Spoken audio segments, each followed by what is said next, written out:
Hello, night listener, and welcome to Little Nightmare. I'm Emma, and tonight I'll be keeping you company to help you fall asleep. But before we begin, make sure to subscribe to the channel and leave a comment telling me where you're listening from. Story 1. The first thing I noticed was the clock. It was a grandfather clock, a great mahogany beast that stood sentinel in the high, shadowed foyer of Blackwater House, and its brass pendulum was frozen mid-swing. It had stopped at precisely 12 minutes past 3. I noted the time on my own wristwatch, a reliable and unromantic thing, which read 4:10 p.m. I assumed it was a simple mechanical failure, a bit of dust in the works, the kind of minor neglect you expect in a place left mostly to itself. I was wrong, of course. It wasn't broken. It was holding its breath.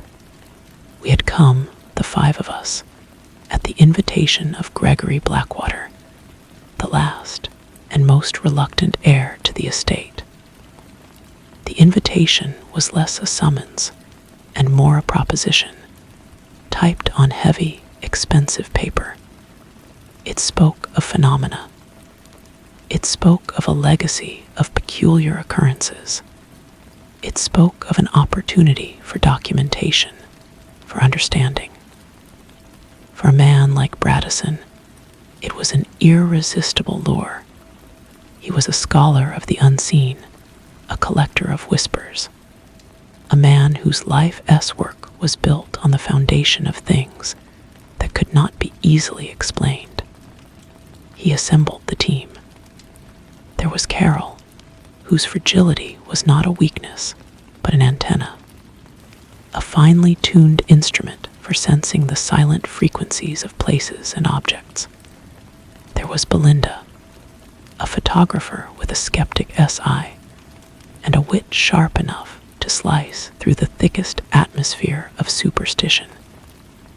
And there was me. I was the documentarian, the chronicler. My role was to observe, to record, to provide the objective framework upon which the subjective experiences of the others could be hung. I was to be the unimpeachable witness. Gregory met us at the door.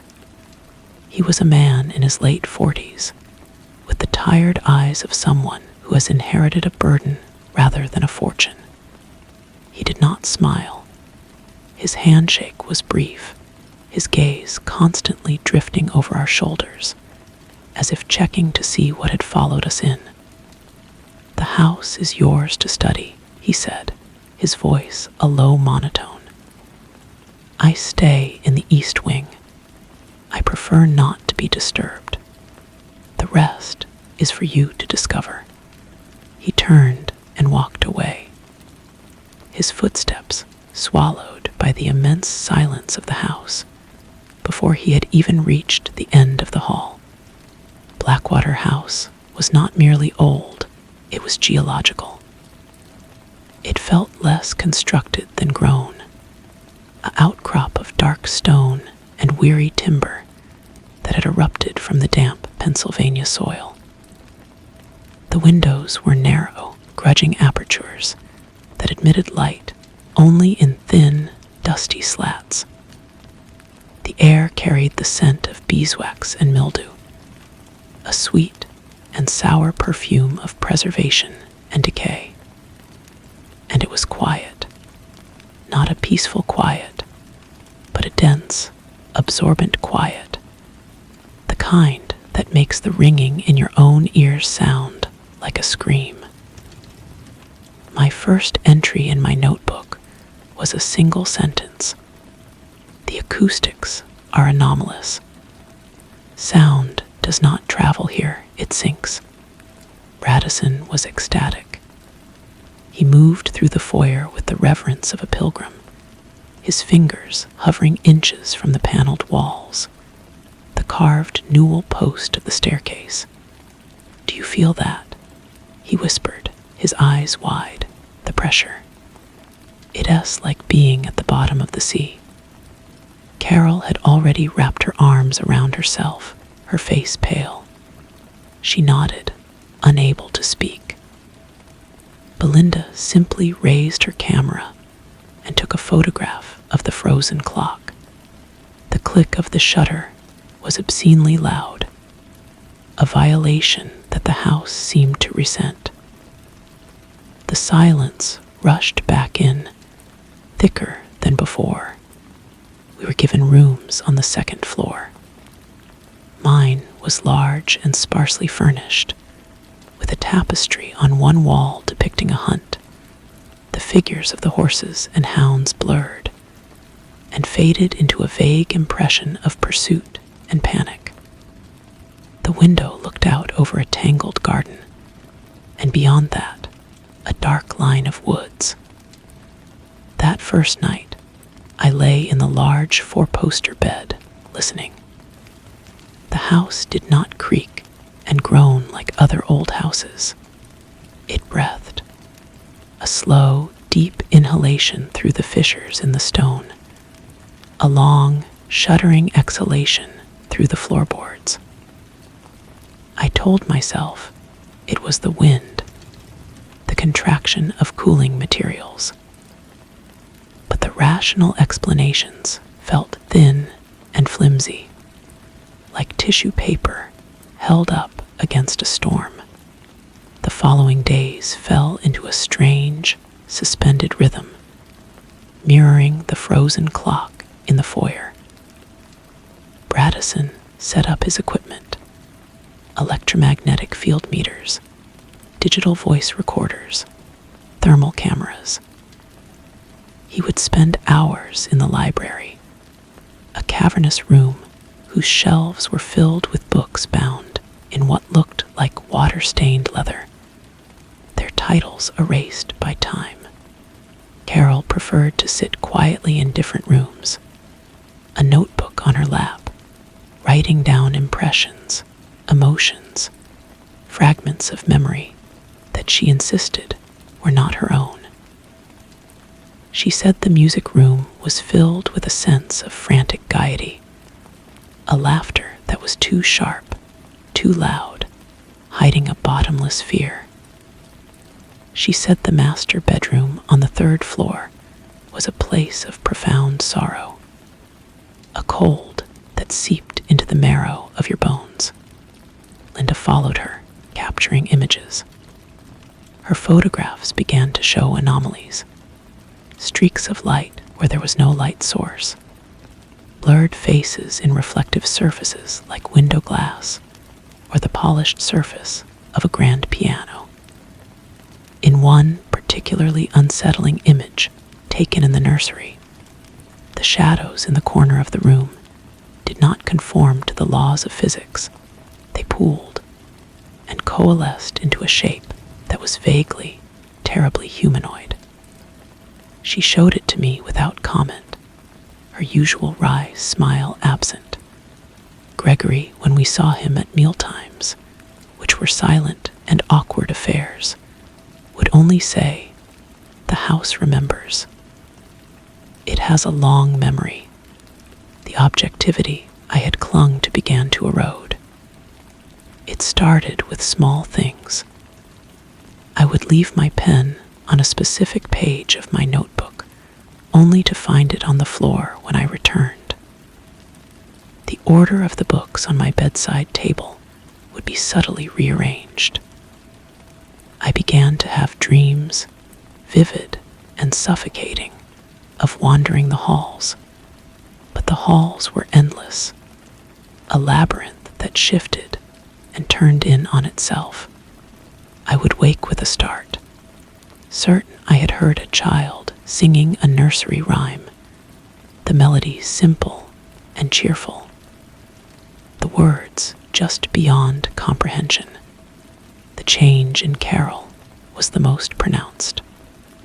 The fragile woman became a vessel. She stopped eating, Dark circles bloomed like bruises under her eyes.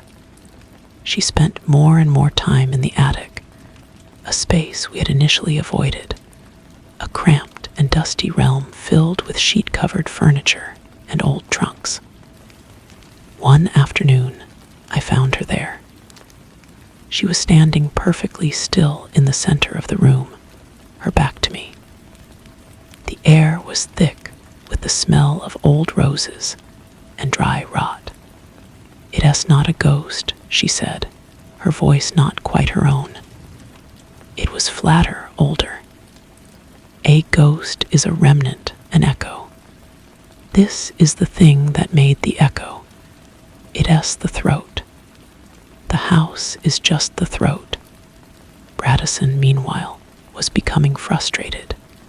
His machines registered nothing. His recorders captured only silence. The house was hiding from his science, mocking it.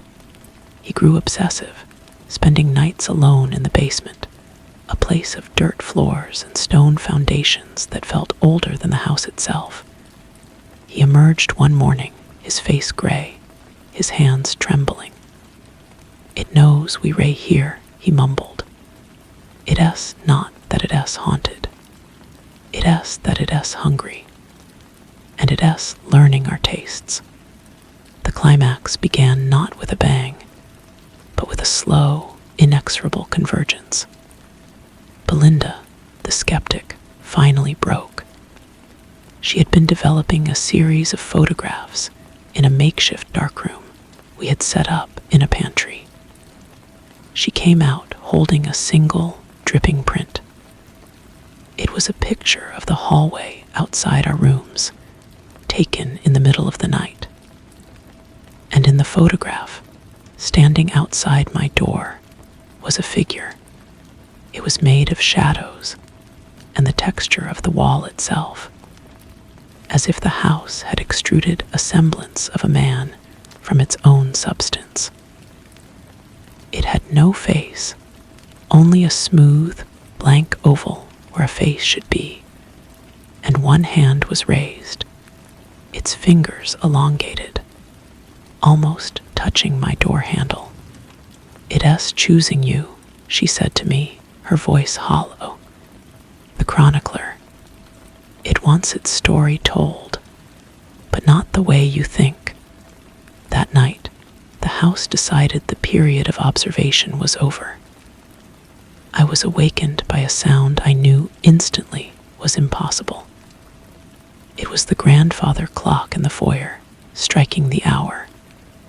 But it did not strike 3 or 4, or any recognizable time. It struck 13, a deep, sonorous, and profoundly wrong chime that vibrated through the floorboards and up into my teeth. I got out of bed and opened my door. The hallway was different. The wallpaper, a faded floral pattern, seemed to be writhing, the vines twisting and curling like worms. The air was cold and heavy, with the smell of wet earth and iron. I saw Gregory at the end of the hall. He was standing before the door to the east wing, his own private sanctuary. But he was not trying to get in. He was standing guard. His face was a mask of terror and resignation. "It's time," he said. "It wants all of us together now. It's the only way it can feed completely." We gathered in the foyer, drawn by an unseen force. Bradison looked feverish, his eyes bright with a mixture of terror and triumph. Carol was serene, her head tilted as if listening to a beautiful piece of music. Belinda held her camera like a weapon, but her hands were shaking. The frozen pendulum of the clock was now swinging wildly, clicking against the inside of the glass case. Tick, tock, tick, tock. But the rhythm was off. It was the arrhythmic beat of a dying heart. Then the walls began to bleed. blood, but a dark, viscous fluid that seeped from the seams of the panels, carrying with it the whispers of 100 forgotten arguments, the scent of forgotten meals, the cold touch of a hand that had been dead for a century. The house was not showing us its past. It was digesting its past and preparing to make us a part of it. The light from the single electric bulb overhead began to dim, not to darkness, but to a deep twilight blue. And in that gloom, the dimensions of the foyer stretched. The ceiling receded into a starless sky. The floor beneath our feet became soft, yielding like the forest floor. The revelation was not a single fact, but a wave of understanding that broke over us. Blackwater House was not a haunted house. It was an organism, a predator. The family that had built it, that had lived and died within its walls, had not been its owners, but its livestock. Their emotions, their secrets, their very lives were the sustenance upon which it fed. And we were the latest offering. Gregory S. family had been its caretakers, its shepherds, bound to it by a covenant of fear, providing it with new guests, new researchers, new souls to consume every generation. Gregory sank to his knees. "I am sorry," he whispered, not to us, but to the house. I had to. It was the only way to keep it dormant for a little longer. But the house was done with dormancy. It was hungry. I felt a pressure on my mind, not like a voice, but like an immense, indifferent presence pressing down, seeking a way in. Bradison screamed, a short, sharp sound that was cut off as if by a switch. He simply folded in on himself, his body collapsing into a pile of clothing, his essence sucked away into the walls. Belinda raised her camera and flashed it, a final, futile act of defiance. The light from the flash was swallowed instantly, and she followed, her form unraveling like a thread being pulled from a tapestry. Carol did not fight. She opened her arms, a beatific smile on her face, and she dissolved into the twilight, a sigh of contentment on her lips. Gregory was the last. He looked at me, and in his eyes, I saw the accumulated dread of generations. Then he, too, was gone, reclaimed by the thing his family had served. And it was just me, the chronicler, the witness. The pressure focused on me, and I understood its intent. It did not want to consume me. It wanted a scribe. It wanted its existence recorded. My consciousness was not being erased. It was being expanded, flooded with the entire terrible history of the place. I saw its birth, a confluence of ley lines and ancient, buried things. I saw its long, slow life, a cycle of feeding and sleeping. I felt the weight of all the lives it had absorbed, their personalities not extinguished, but stored like books in a library. Their screams and their laughter, now a permanent part of its fabric. I am still here. The house has released my body. I sit at the desk in my room, the same desk where I began this account. My pen moves across the page, but the hand that holds it is only partially my own. The story is told. The record is made. Outside my window, the dawn has been stuck at the edge of the sky for what feels like an eternity, a thin line of gray that promises a day that will never come. house is sated for now. It is digesting. It is content with its new chronicler. I have everything I need. The words flow easily. I will write until the ink runs out, and then I will find more. The story is all that matters. The story must be told. It wants you to know. It is very interested in you now. It wonders what you taste like. It asks me to tell you that itis waiting. The words appear on the page without any conscious effort from my hand. My fingers are stiff and cold, but the pen dances, a frantic puppet on the paper. The story is no longer mine to tell. I am merely the conduit. The pen it uses to write its own invitation. The gray light at the window does not change. Time has become a local phenomenon, and in this room, it is a loop. I write, I sleep at the desk, I wake, and I write again. My body does not hunger or thirst. It is sustained by the same energy that feeds the house. Sometimes, I look up from the page and see faces in the grain of the wooden desk. They are not threatening. They are curious. They are the previous chroniclers, their identities worn smooth by the constant flow of narrative. I am becoming one of them. My own memories are starting to feel like stories I read long ago. Their emotional weight fading into a general, placid acceptance. The house is showing me things, not in visions, but in a deep, cellular knowledge that blooms in my mind as I write. I know now that Gregory was not entirely a victim. He was a failed chronicler. He lacked the necessary detachment. His fear and his guilt made him a poor vessel. He could not bear the weight of the stories, so the house used him as a lure, a fisherman casting a line. We were the bait he offered to placate the hook. It shows me Bradison, not erased, but filed away.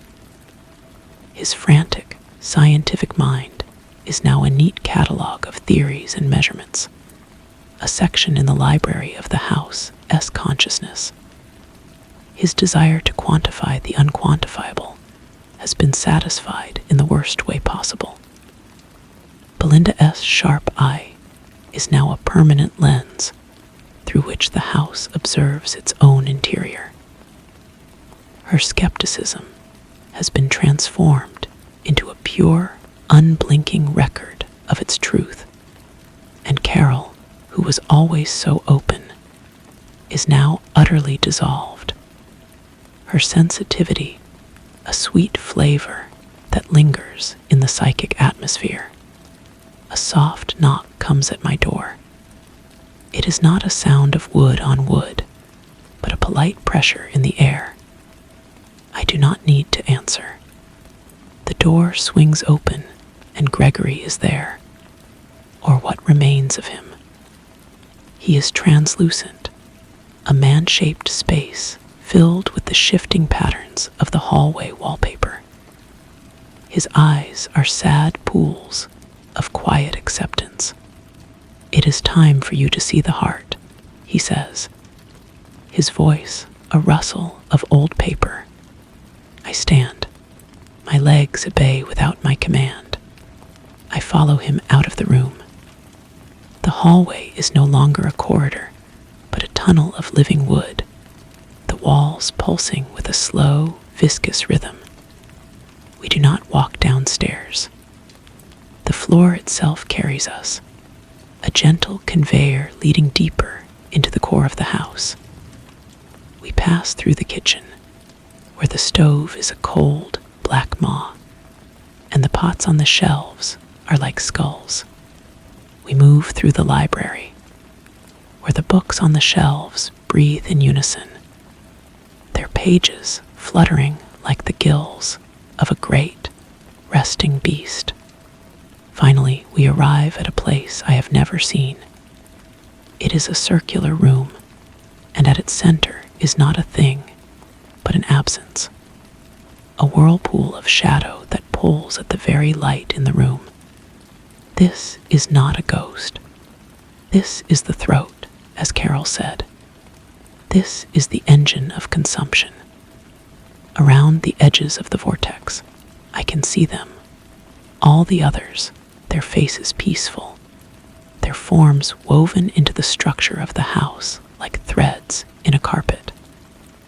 They are part of the system now. They are the memory, and the immune system, and the digestive tract.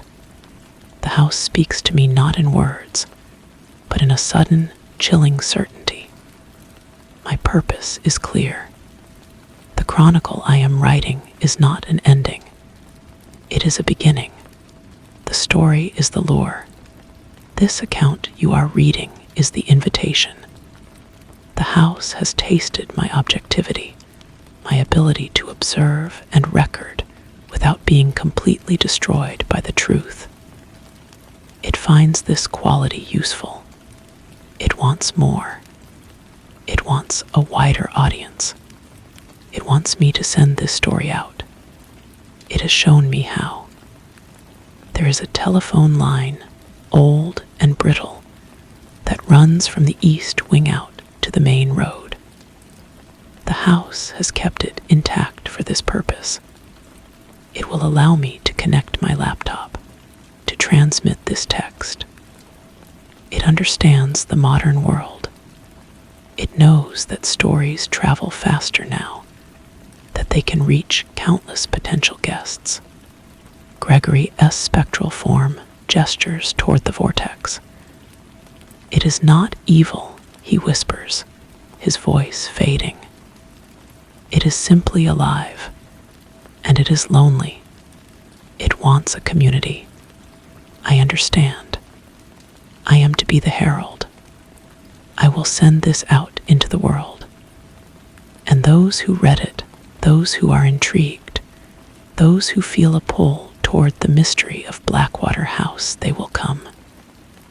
They will seek out the source of the story. The curious, the brave, the arrogant, the broken. They will come, and the house will be waiting. I am back at the desk now. The transmission is complete. The words have flown out along the wires. A digital seed planted in the fertile soil of the world's curiosity. My hand continues to move. There is more to write. There are always more details, more nuances to the story. The house is patient. It has waited centuries. It can wait a little longer for the first of the new guests to arrive. I will be here to welcome them. I am the chronicler, the doorman, the first and last thing they will see. The story is true, every word of it, and it is waiting for you. Can you hear it? The house is holding its breath. The silence after the transmission was a different kind of sound.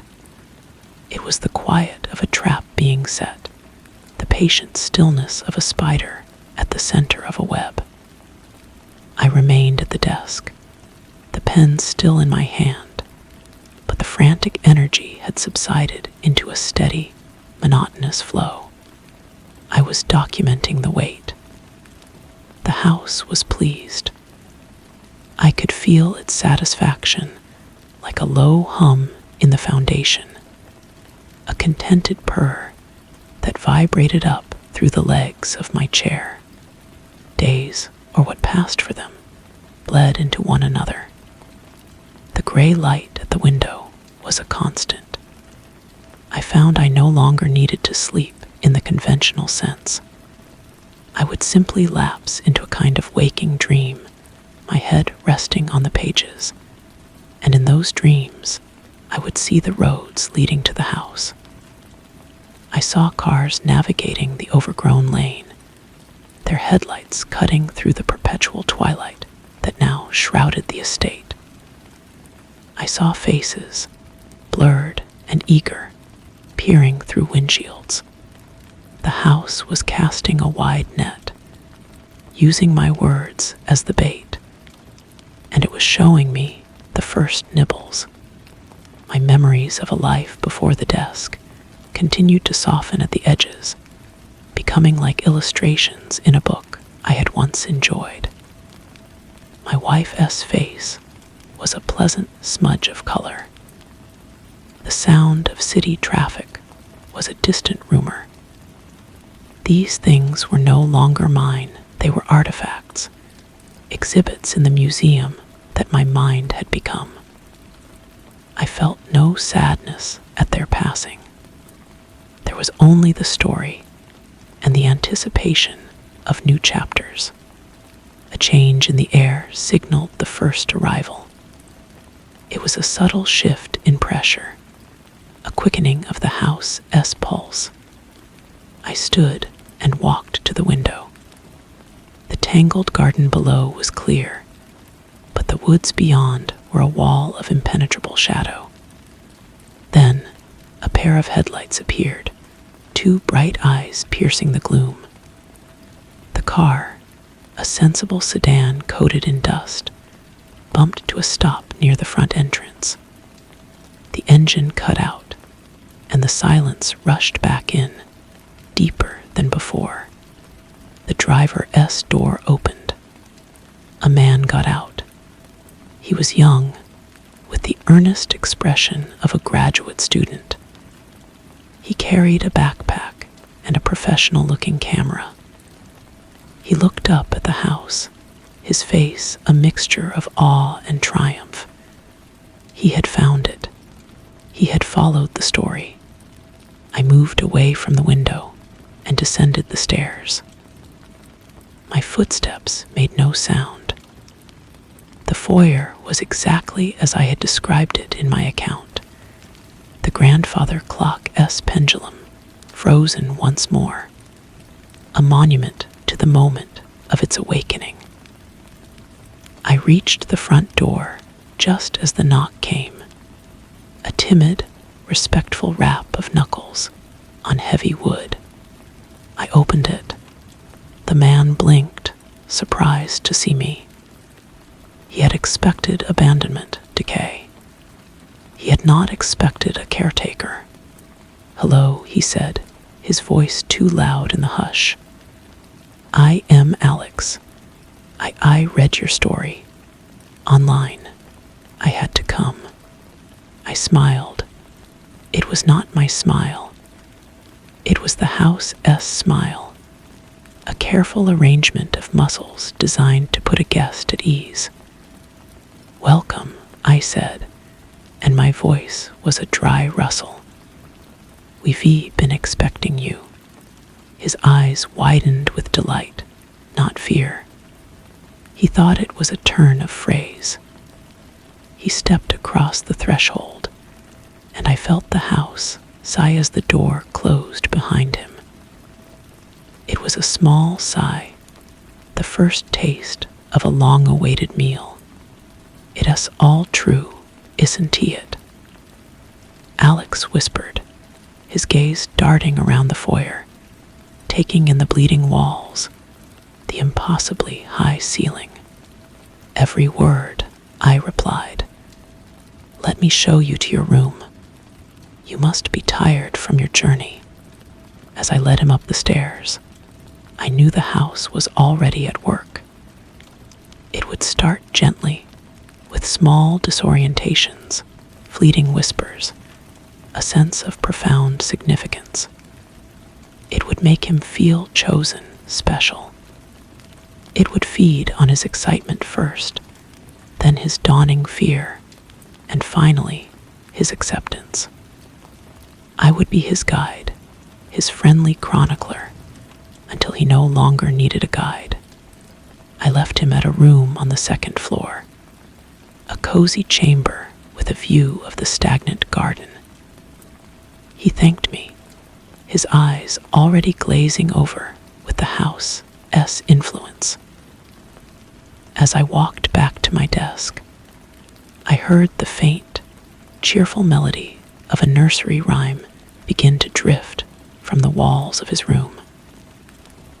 The house was playing with its food. I sat down and picked up my pen. There was so much to record. The first guest had arrived. The story was continuing. And I knew, with a certainty that was as deep as the house's foundations, that he would not be the last. The nursery rhyme from Alex's room twisted into a faint, whimpering sob that was cut off abruptly. It was replaced by the sound of a pen scratching on paper. He was already starting his own notes, his own version of events. The house enjoyed that, the illusion of independent thought before the final assimilation. I added the sound to my chronicle, the soft scratching a counterpoint to the steady, hollow ticking of the clock in the foyer below. A new image bloomed in my mind, shown to me by the house. A woman, her car parked just behind Alex's, hidden by a bend in the drive. She had been watching, waiting for him to enter first. She was cautious, a journalist perhaps, armed with a skepticism that the house would find particularly flavorful. She was approaching the door now, her footsteps silent on the moss-grown gravel. I did not rise to greet her. The house had decided on a different strategy for this one. Let her find her own way in. Let her believe she was discovering its secrets alone. The front door creaked open on its own accord. I heard her sharp intake of breath, a sound of professional satisfaction. She was inside. My pen continued to move, detailing her progress. She did not call out. She moved like a shadow through the foyer, her fingers trailing over the banister, feeling the latent warmth in the wood. She was tasting the atmosphere, and the house was tasting her back. I could feel its assessment, a sharp mind, a deep-seated loneliness, a craving for a truth that would finally validate her existence. A prime specimen. From my desk, I could see it all without seeing. The house's perception was my own. I watched as she found the library, as she ran her hand over the breathing books. She pulled one from the shelf. It was a ledger of guests from a century past. The names shifted under her touch, reforming into names she would recognize from her own research, and then into her own name. She dropped the book with a gasp that was not entirely fear. It was the thrill of the connection she had always sought. The house was weaving its narrative around her, perfectly tailored. For Alex, it was the adventure. For this woman, it was the proof. It knew exactly how to hook them. It was an artist. A soft thud came from upstairs. Alex's room. The house was escalating its games with him. The woman below heard it too. Her head snapped up, her journalist-s instincts kicking in. She moved toward the stairs, drawn by the promise of a story within the story. She was no longer an investigator. She was a character being led by the plot. I wrote it all down. The convergence. The house was bringing them together, not just as individual meals, but as ingredients in a more complex dish. Their interactions, their shared terror, their eventual realization, it would all add layers of nuance to the consumption. The woman reached the top of the stairs just as Alex's door flew open. He stood there, wild-eyed, his camera hanging uselessly around his neck. He saw her and stumbled back, pointing a shaking finger. I read your article debunking paranormal activity." He shouted, his voice cracking. The woman stared, her own skepticism crumbling in the face of his genuine, house-induced terror. "How did you know who I am?" she whispered. The house swelled with pleasure. This was better than it had anticipated. Their shared history, their conflicting worldviews, it was a delicious conflict. I recorded their confused exchange, their accusations and denials, as the hallway behind them began to elongate, the doors stretching away into an impossible distance. They were trapped in the narrative now, their fate as sealed as the ink on this page. The story was writing itself, and I was its faithful scribe. There was a comfort in the rhythm, a purpose in the recording. The house was content. I was content. We waited together for the next knock on the door, for the next reader drawn in by the tale. The invitation was eternal. The story was never over. The elongation of the hallway was not a visual trick, but a physical reality. The floral-patterned carpet stretched into a grim, receding perspective, and the doors along the wall slid away from the two guests like railway cars uncoupling. Alex and the woman, whose name I now knew was Dr. Alina Vance, clung to each other for a moment, not out of camaraderie, but from the primal need for an anchor in a world whose physics were dissolving around them. I observed it all from the vantage point of the house, a silent, all-seeing eye. Their panic was a sharp, bright flavor.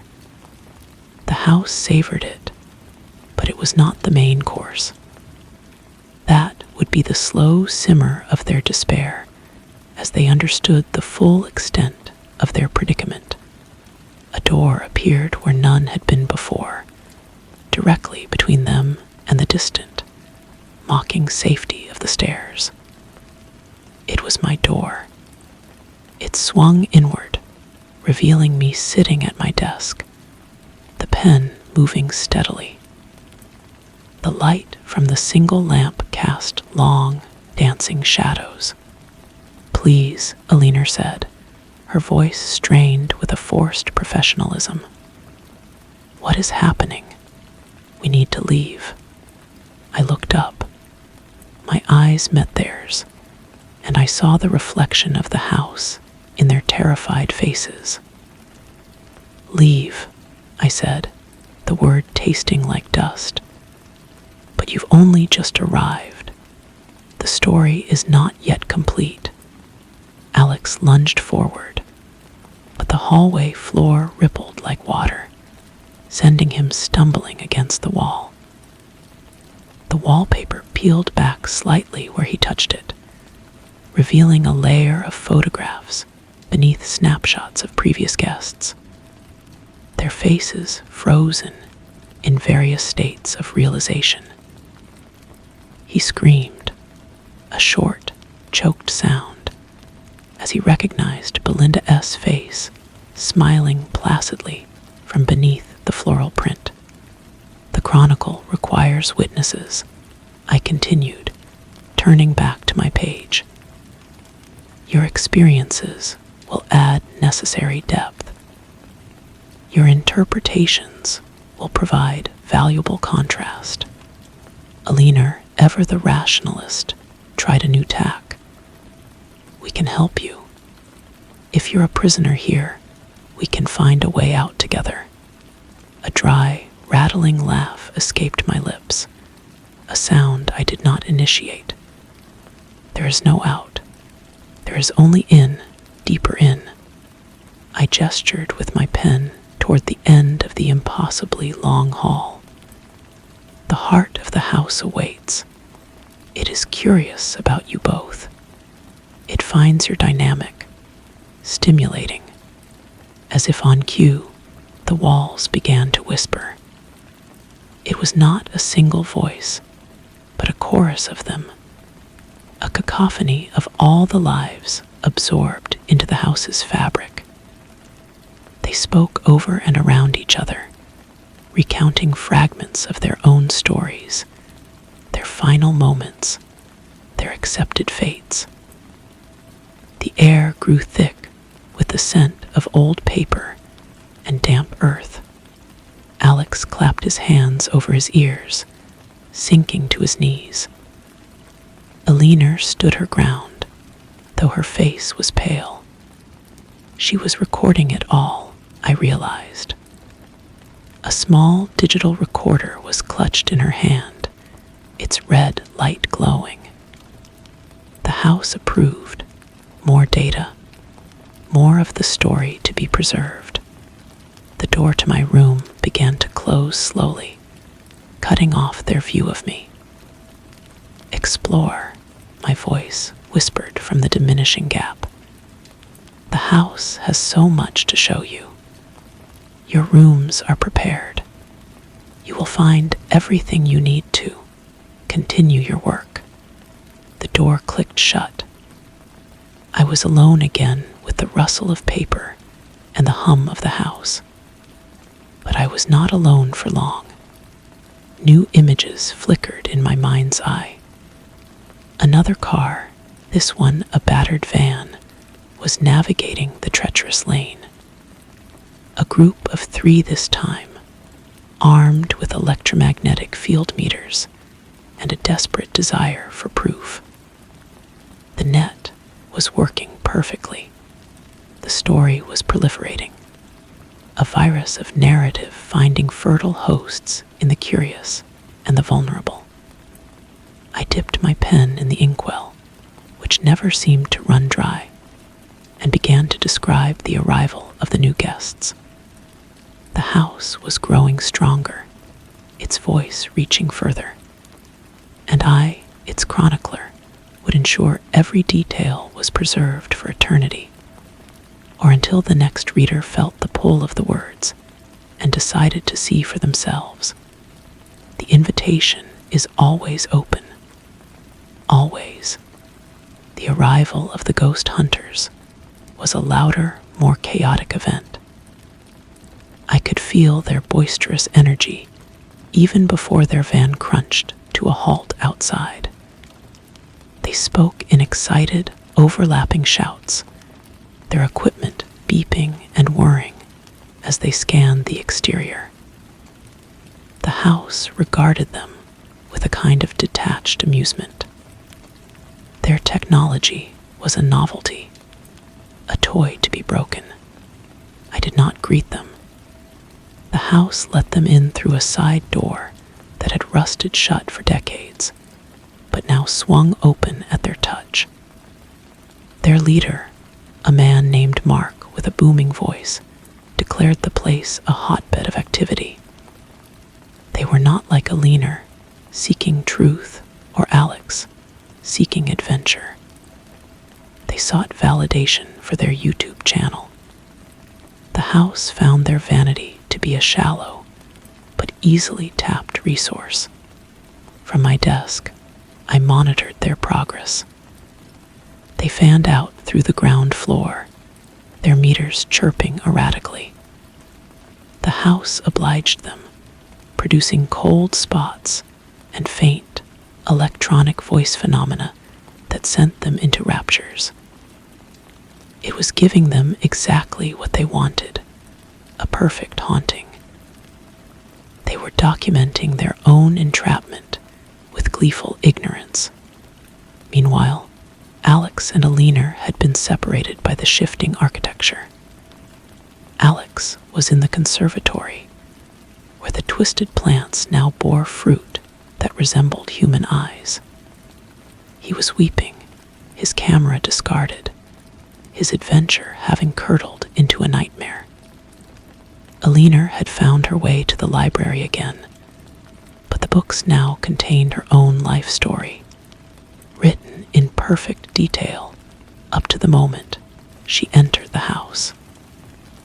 The final pages were blank. She was frantically trying to write an ending that involved escape, but the words would not form on the paper. The house was writing her conclusion for her. The ghost hunters, emboldened by their initial success, decided to venture upstairs. They found the normal-looking hallway, not the distorted nightmare corridor Alex and Alina had experienced. The house was presenting a different face to each of them, a masterpiece of personalized terror. I recorded it all, the multiple threads of the narrative intertwining. Mark and his team found Alex in the conservatory. They saw his distress not as a warning, but as evidence. They filmed him, their camera lights harsh in the gloom. Alex screamed at them to leave, but they only moved closer, mistaking his terror for a powerful psychic impression. The house drank deeply from the conflict, from the cruel misunderstanding. It was then that the walls of the conservatory began to sweat a thick, syrupy fluid. The eye fruit on the plants blinked in unison. The ghost hunter's equipment screeched and died.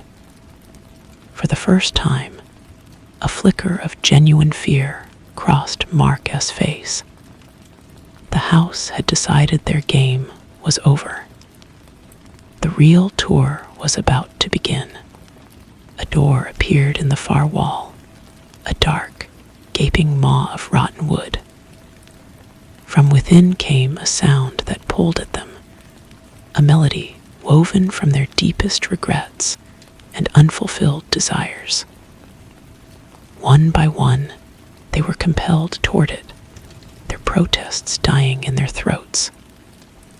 Alex was swept along with them, a leaf in a current. Alina, sensing the shift, emerged from the library to see the procession. She called out, but her voice was swallowed by the house's growing hum. She met my eyes as I stood at the top of the main staircase, a silent observer. In that moment, I saw the last vestige of her rationality shatter. She understood now that there was no debunking this, no analyzing it away. She was simply prey. She turned and ran, not away from the pulling darkness, but toward it, as if choosing the manner of her own consumption was the last act of free will she could muster. The group was drawn into the darkness, and the door sealed behind them, vanishing into the wall as if it had never been. The house fell quiet again, but it was a different quiet, a sated silence.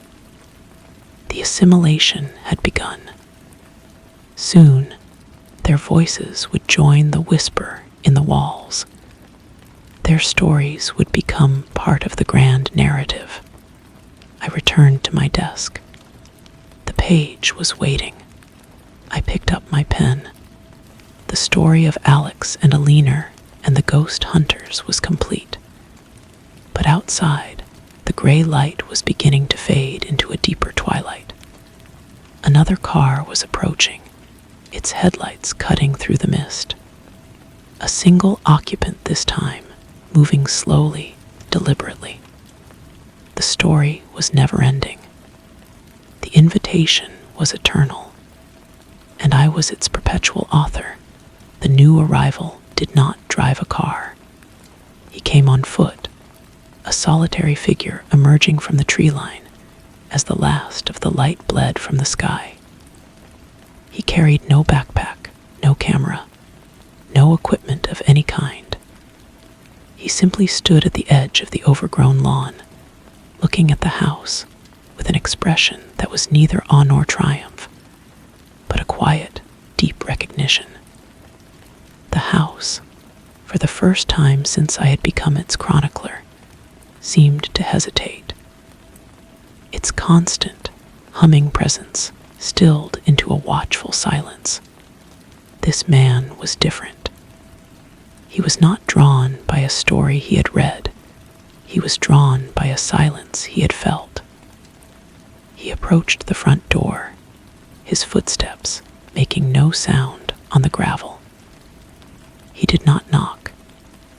He placed his palm flat against the wood, and I felt a tremor run through the house's foundations, a subtle vibration of unease. I remained at my desk. The house would not open the door for this one. It was waiting. The man stood there for a long time, his head bowed as if in conversation with the wood and the thing behind it. Then he spoke a single word.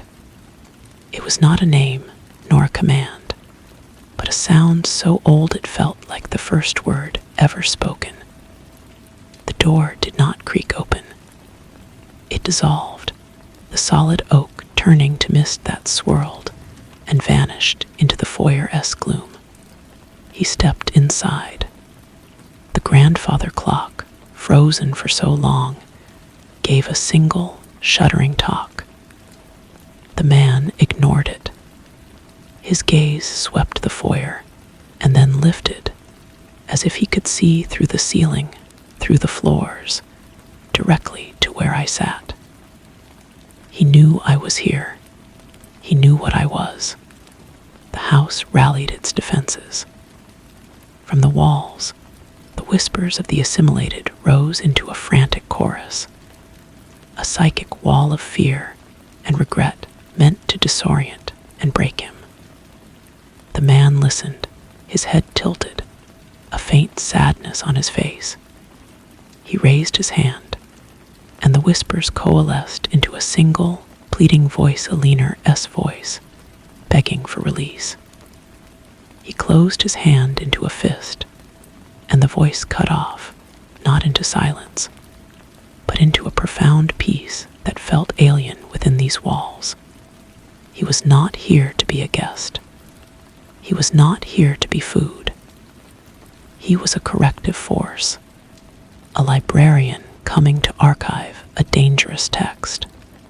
I stood up from my desk, the chair scraping against the floor in the sudden quiet. The pen fell from my fingers, leaving a dark blot on the pristine page. For the first time in an eternity, I felt a flicker of something other than the house's will. It was a cold, sharp sliver of fear. My own fear. The man began to climb the stairs. He did not hurry. With each step he took, the house's distortions smoothed out. The hallway outside my door contracted to its true, mundane length. The bleeding walls sealed themselves, the patterns of the wallpaper settling back into placid, faded flowers. He reached the landing and walked toward my open door. He stood on the threshold, looking at me, and then at the countless volumes that lined my study, each one a soul, a story consumed. "It's time to close the book," he said. His voice was gentle, but it held an authority that brooked no argument. The house made one last, desperate attempt. It poured all its gathered energy, all the terror and hope it had consumed over centuries, into me. I felt my body swell with a malignant power, my vision turning red. I was to be its final weapon. I took a step toward the man, my hand rising, charged with the essence of every nightmare the house had ever crafted. He simply looked at me, and in his eyes I saw not condemnation, but an infinite pity. "You have written enough," he said, and with those words, the power drained out of me. The borrowed life the house had given me evaporated like morning dew. I felt the weight of the years I had served, not as a timeless chronicler, but as a prisoner. I crumpled to my knees, not as the house's scribe, but as the man I had once been a lifetime ago. The man stepped past me and went to the bookshelf. He did not destroy the volumes. He took them down, one by one, and as he touched them, the hard covers softened into something like flesh, the pages lightening until they were not paper, but spirit. One by one, the whispers in the house ceased, not extinguished, but released. The house itself began to sigh, a long, slow exhalation of surrender. The walls lost their latent warmth, becoming cold and inert. The light from the lamp on my desk faded, and the only illumination came from the man himself, a soft, silver radiance that filled the room. He saved my volume for last. He held it in his hands and looked at me. "Your story does not belong to this place," he said. "It is time to go." He did not open the book. He simply let it dissolve into light, and with it, the last tether holding me to the house snapped. I felt a pull, not downward into the foundations, but upward and outward. The final thing I saw was the man standing in the empty, decaying room, the last of the light fading from his form as the house, finally silent and truly empty, began to collapse in on itself behind me. The story was over. The silence that followed was not the hungry silence of the house, but the true quiet of a world released from a long fever. I was nowhere and everywhere, a point of consciousness untethered from ink and paper and stone. There was no narrative to record, no purpose to fulfill. There was only a vast, gentle emptiness. I felt myself being gathered, not by a force, but by an absence of resistance. There were no doors, no hallways, only a transition from one state of being to another. The memories of the house, of the countless stories I had transcribed, faded like echoes in a cavern after the source of the sound has ceased. They were not forgotten, but their power over me was dissolved. I became aware of light, not the jaundiced glow of the desk lamp, but the clear, honest light of a spring morning. I felt solidity beneath me, not the groaning floorboards of the house, but cool, damp grass. The scent of wet earth and blooming things filled the air, a stark contrast to the cloying odors of dust and decay. I opened my eyes. I was lying in a field at the edge of a forest. The trees were ordinary oaks and maples, their leaves rustling in a soft breeze. In the distance, I could see the faint outline of a town, its church spire piercing the blue sky. There was no sign of the house, no trace of the long, winding lane. It was as if it had never been. I looked at my hands. They were my own hands, the hands of the man I had been before the house had claimed me. They were clean, unmarked by ink. The compulsion to write, the incessant need to record, was gone. My mind was quiet. I stood up, my legs shaky but functional. I began to walk toward the town, not out of fear or a driven purpose, but simply because it was there. The sun was warm on my face. As I walked, I passed a roadside mirror nailed to a fence post. I stopped and looked at my reflection.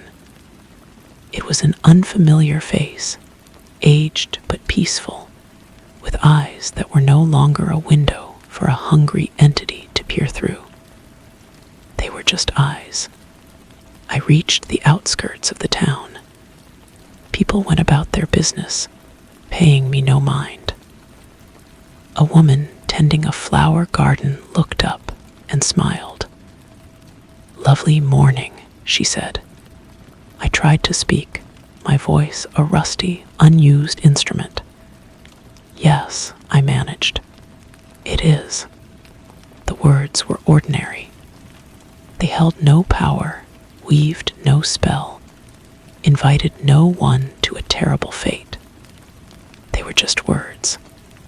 I continued into the town, a man with no past and an unwritten future, learning, for the first time in centuries, how to simply be. The story was over, and that was finally enough. The town was called Millcross. I learned this from a signpost, weathered by real sun and real rain. The streets were paved with ordinary asphalt, and the houses stood at respectful distances from one another, each containing lives that were separate, private, and blessedly finite. I had no money, no identification, nothing but the clothes I wore, which were simple and unremarkable, as if provided by some final act of cosmic charity. My first stop was a small park with a bench overlooking a duck pond. I sat for a long time, watching the birds. Their movements were devoid of symbolism. They were just ducks. A child threw a piece of bread into the water and laughed. The sound was sharp and clear, and it did not echo with the whispers of 1,000 lost souls. It was just a laugh. Hunger, a sensation I had not felt in living memory, eventually drove me to move. I walked to a diner on the main street, its windows steamy from the grill. The smell of coffee and frying bacon was overwhelming. I stood outside for a moment, gathering the courage to enter a world of such mundane normality. A man in a trucker S-cap held the door open for me. "Go on in, friend." "Coffee hot," he said, his face creased with a kind of easygoing goodwill. I nodded my thanks, the gesture feeling foreign. Inside, the clatter of plates and the low hum of conversation were a symphony of life. I took a seat at the counter. A waitress with tired eyes and a name tag that read Flo poured me a cup of coffee without asking. "Just passing through?" she inquired, her tone suggesting it was the most natural question in the world. I looked into the dark liquid, seeing only my own reflection. "I am not sure," I answered truthfully. She seemed to accept this. "Well, the special S meatloaf. It S good." I ordered it. When the plate came, I ate slowly, savoring each bite. The food had weight and substance. It did not taste of dust or forgotten memories. It tasted of salt and pepper and simple nourishment. As I ate, I noticed a small notepad and a pen left by the cash register. For a heart-stopping second, the old compulsion flickered. I imagined picking it up, describing the pattern of the Formica counter, the sound of Flo S shoes on the linoleum. But the urge passed as quickly as it came, leaving behind only a faint tremor in my hand. I had no story to tell here. I was just a man eating meatloaf. The problem of existence remained. I had no place to go. As evening began to settle, casting long, harmless shadows across the street, I found myself back in the park. The reality of my situation started to press in. Freedom was one thing, survival was another. As I sat there, a police cruiser slowed to a stop beside the curb. An officer rolled down his window. "Everything all right, sir?" he asked. His voice was cautious, but not unkind. I looked at him, knowing I had no answers that would make sense. I am not from here," I said, which felt like the greatest understatement ever uttered. He studied me for a moment, taking in my lack of belongings, my lost expression. "You need a place for the night. The shelter S just a few blocks over. St. Mary S. They LL get you a hot meal and a bed. A shelter. A bed that was just a bed in a room with other people who had their own simple human problems." The idea was terrifying and wonderful. I nodded. "Thank you. I'll try there." He gave me directions and drove off.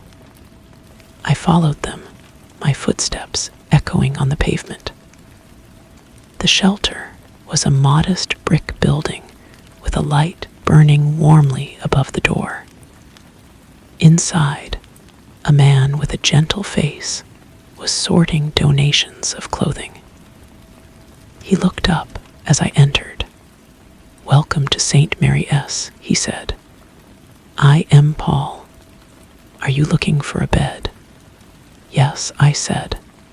The word was simple. A statement of need, not an invitation to a nightmare. He asked me my name. I hesitated. The name I had used for centuries felt like a lie. The name I had been born with was ash on the wind. I don't remember," I whispered, and it was almost true. Paul simply nodded, as if this were a common occurrence. "That S all right. We LL call you John for now." "How does that sound?" John, a simple, solid name with no history attached to it. "It sounds fine," I said. He gave me a meal ticket and showed me to the dormitory.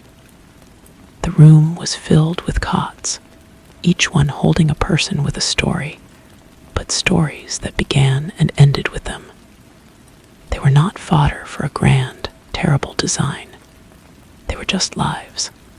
I lay down on the cot assigned to me, the springs creaking under my weight. The ceiling was plain white tile. There were no whispers, no shifting walls, no sense of a watching presence. There was only the sound of men sleeping, coughing, breathing. I closed my eyes. For the first time since I could remember, I was not afraid of my dreams. I slept, and I did not dream of the house, or the man who closed the book, or of words on a page. I dreamed of nothing at all, a deep and healing darkness. The story was over, and a new, unwritten day was waiting. Story 2. The first thing I noticed about the house on the salt-blown cliff was that its dimensions were a lie. The front door, a massive slab of weathered oak banded with iron, seemed to swallow the entire front of the structure. Yet, when you stood beside it, the house stretched away into the gray light for what felt like a city block. The windows from a distance, appeared as mere slits, gun ports for fending off Atlantic gales. But up close, they were vast, floor-to-ceiling sheets of wavering antique glass that made the world outside seem like a drowned memory. It was a place that refused to be measured, that shifted in your perception like a thing seen through heat haze. One morning, the hallway from my bedroom to the stairs would be a short, simple passage. The next, it would seem to elongate, the Persian runner unraveling into a tunnel of faded crimson, the doors along its length pressing closer together, or farther apart, in a silent, geometric conspiracy. I told myself it was the sea light, the strange angles of the land, the sheer loneliness of being the last of the Saltonstalls to come home. My name is Esther, and I came to the house called the Roost because there was nowhere else to go. My mother had hated this place, had fled it with a desperation I only understood as a child through the white-knuckled grip she kept on the steering wheel whenever we drove anywhere near the coast. She called it a maw, a hungry thing, and she died in a sun-bleached Arizona suburb 1,000 miles from the sound of the surf, as if that distance could serve as an exorcism. The Lawyer S. letter found me waiting tables, my life a study in beige anonymity. The estate was mine, the last remnant of a family I never knew. I arrived with 2 suitcases and the unshakable feeling that I was being watched not from the trees or the rocks, but by the very air itself. The inside of the Roost was a museum of silence. Dust motes danced in the weak light that struggled through the enormous windows, and the air smelled of salt, beeswax, and the faint, sweetish odor of dried flowers turning to powder. The furniture was heavy, dark, and upholstered in fabrics the color of old wine and bruised twilight. In the library, a room with a ceiling that vanished into shadow, I found the portraits. They were lined up along the paneled wall, a procession of severe-faced men and women with eyes the color of the winter sea, my eyes. And in each of their hands, or on a table beside them, or pinned to a dress, was a single recurring object, a smooth, dark stone, shot through with a vein of silver that seemed to catch the light from no discernible source. It was always the same stone. I knew it with a certainty that felt like memory. Donovan was the caretaker. He appeared on my 3rd day, a broad-shouldered man with a quiet manner, his face weathered by the coastal winds. He didn't knock, simply emerged from the mist that had clung to the cliffs all morning, as if he were part of the landscape itself. He knew the house's secrets, its groans and sighs, the way the West Wing-S floorboards buckled with the damp. He was the first to speak the word aloud, his voice a low rumble that fit the house's acoustics perfectly. The Saltonstalls have always had the gift, he said, polishing that dark stone with the silver vein, which he carried in his own pocket. He said it was a lodestone, a focus. The sight, some called it, a way of knowing things, a way of influencing things. He looked at me not with fear, but with a weary resignation, as if my arrival was an event he had long been awaiting, a storm whose clouds he had watched gather on the horizon for years. The gifts began subtly.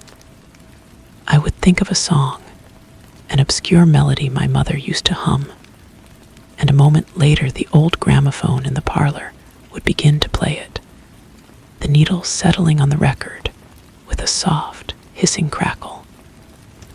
I would wish for a cup of tea, feeling a sudden chill, and find the kettle in the kitchen, still warm, steam whispering from its spout. I felt a presence, not malevolent, but vast and patient. It was in the way the shadows pooled in the corners of the room, deeper than they should be, and in the sound the sea made against the cliffs not a roar, but a low, rhythmic murmur that sounded like a voice coaxing, soothing, whispering just below the threshold of hearing. It felt like protection. It felt like being wrapped in something ancient and soft. I started to dream of the women in the portraits.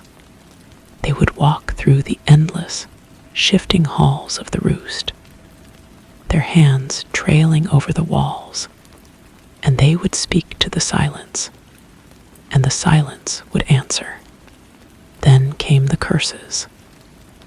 They were the flip side of the coin, the necessary shadow cast by the light.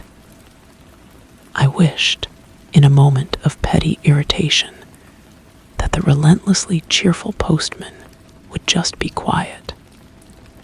And the next day we learned he had developed a sudden, severe case of laryngitis. I thought, with a flash of anger at a lawyer who was slow to return my calls, that he might understand frustration better if he experienced some of his own. And a week later, a complex title dispute tied up his most important case. These things could have been coincidences. I desperately wanted them to be coincidences. But the lodestone in my pocket, which I had taken from Donovan, would grow warm each time, a subtle heat against my thigh, a confirmation. The scholars came, as they always do to such places. A young, eager man from Miskatonic University, Dr. Armitage, with spectacles and a thirst for local folklore.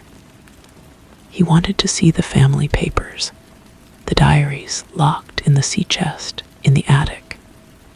He spoke of a local legend, a spirit that was bound to the land long before the first Saltonstall built his house upon it. A warden, he called it. A guardian of thresholds. It was not good or evil, he explained, but a force of nature like the tide. It could keep the cliffs from eroding, ensure the fish swam plentifully in the cove, bless a family with prosperity and strange talents. But it demanded a balance. For every gift, a sacrifice. For every blessing, a consequence. It required an anchor, a vessel of its own bloodline. Your family didn't just live with it, Armitage said, his eyes alight with a scholarly avarice that bordered on hunger. They married it. They made a pact. The first Saltonstall, Absalom, he didn't just build a house here. He built a cage, or an altar. The divisions in my family became clear through the diaries.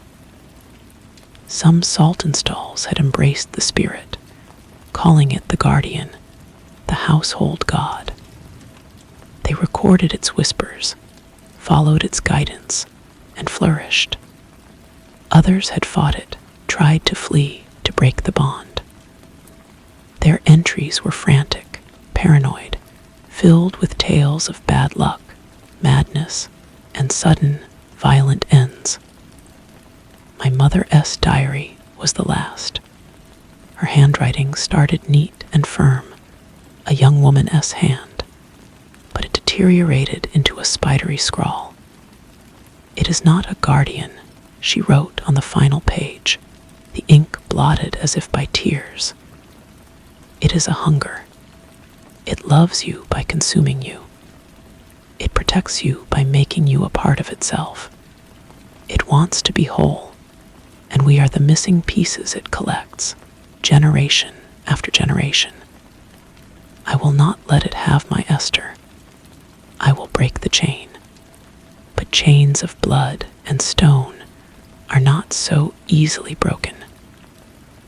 The presence in the house was no longer a whisper. It was a hum in the walls, a pressure in my skull. The hallways stretched longer at night, the doors at the end receding into impossible blackness. I would walk for what felt like minutes, the cold air pressing in, the lodestone in my hand burning like a star, only to find myself back at my starting point, or in a room I had never seen before, a small, circular chamber with walls of wet, dark stone that felt older than the house, older than the cliff itself. I was not being haunted. I was being woven in. I was becoming a thread in the tapestry of the house, a note in the long, low song of the spirit.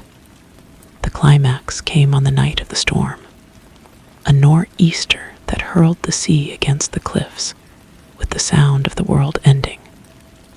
The lights failed, and Donovan was there, his face grim in the flickering light of the fireplace.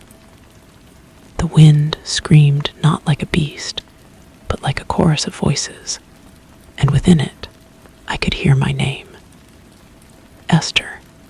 It was the voice of the spirit, but it was also the voices of all the Saltonstalls who had come before, a blended echo of my own blood.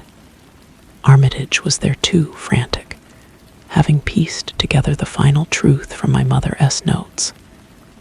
"The vessel isn't he the house, Esther," he shouted over the gale. "The house is just the shell. The vessel is the last living heir. Your mother didn't he just flee. She tried to starve it, to deny it its anchor. But by coming back, you've fed it. You've welcomed it in. It not protecting you. It preparing you." Donovan stepped between us, the lodestone in his hand glowing with a cold, silver fire. He was not just a caretaker. He was the last of a different line, the wardens appointed to tend the anchor, to serve the bond. His loyalty was not to me, but to the pact. "It's time, Esther," he said, and his voice was full of a sorrow so deep it seemed to bottom out into nothingness. "It's time to come home." I ran, not out into the storm, but deeper into the house, because the house was now inside me, its blueprints etched on my soul. The corridors unfolded before me, a labyrinth I knew by heart.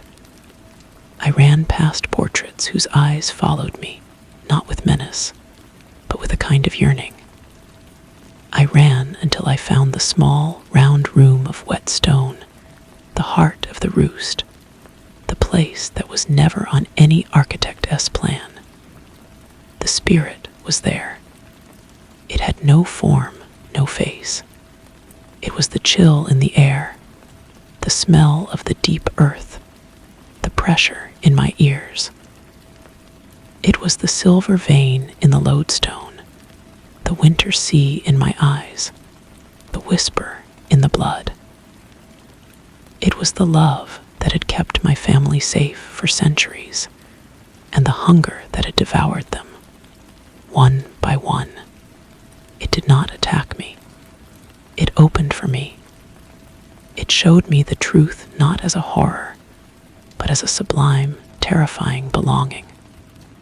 I saw the generations not as a chain of prisoners, but as notes in a glorious chord, individual voices, adding to a harmony that was eternal.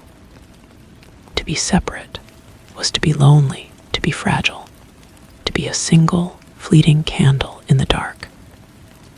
To join was to be part of the music of the ages, to be the cliff that withstands the sea, to be the silence that contains the song. The choice was no choice at all. It was a homecoming. I let go of my fear, my name, my lonely self. I stepped into the cool, dark embrace, and I was not Esther anymore. I was we, and we were eternal. The storm passed. The scholars found the house empty, save for Dr. Armitage, who was discovered wandering the cliffs, his mind quite gone, babbling about voices in the stone. The house on the cliff was sold, and then sold again, each new owner complaining of the strange proportions, the way the rooms seemed to shift, and the feeling of being watched by a benevolent, yet overwhelming, presence. They sometimes speak of a woman they see in the fog, or a face in the window that looks like all the faces in the old portraits, a woman with eyes the color of the winter sea. They say she seems to be waiting, watching the horizon, listening for something. And if you stand on the cliff's edge on a very quiet night, when the sea is calm, you can almost hear it, not a whisper, but a hum, a vibration coming up from the ground, a low, rhythmic murmur that sounds like a heartbeat or a lullaby, a voice that is many voices. That is my voice. That is our voice. And it is saying, it is always saying, come home, come home. Come, the new owners never lasted long. They were a succession of hopeful souls, drawn by the stark beauty of the location, or the perverse challenge of taming a house with a reputation. They would arrive with swatches of bright paint and plans for open concept living, but the house would resist.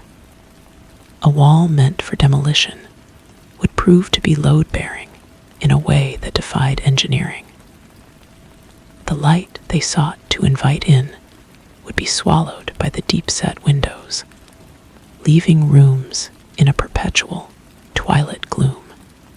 They would speak of a constant, gentle pressure, not unpleasant at first, like a hand resting lightly on their shoulder, a sense that they were never truly alone. They felt us, of course. We are the house, and the house is the land, and the land is the pact.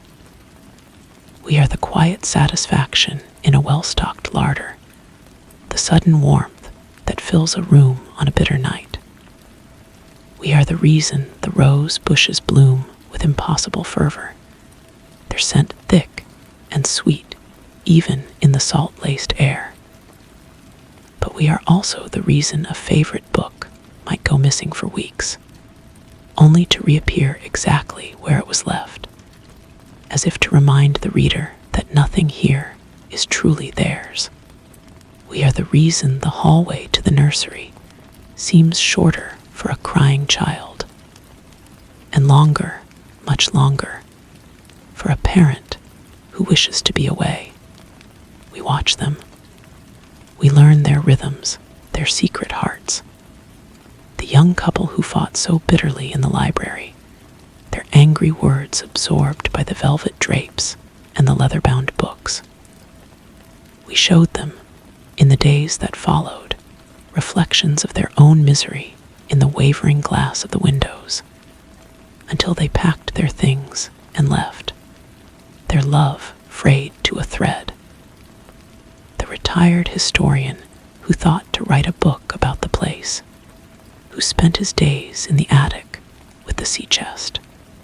We showed him Absalom's face in the grain of the wood paneling, and he left before the month was out, muttering about migraines, and the sea air being bad for his constitution. We do not hate them. They are simply temporary. They are guests who do not understand that they are living inside a living thing. Their presence is a ripple on a deep, deep pond.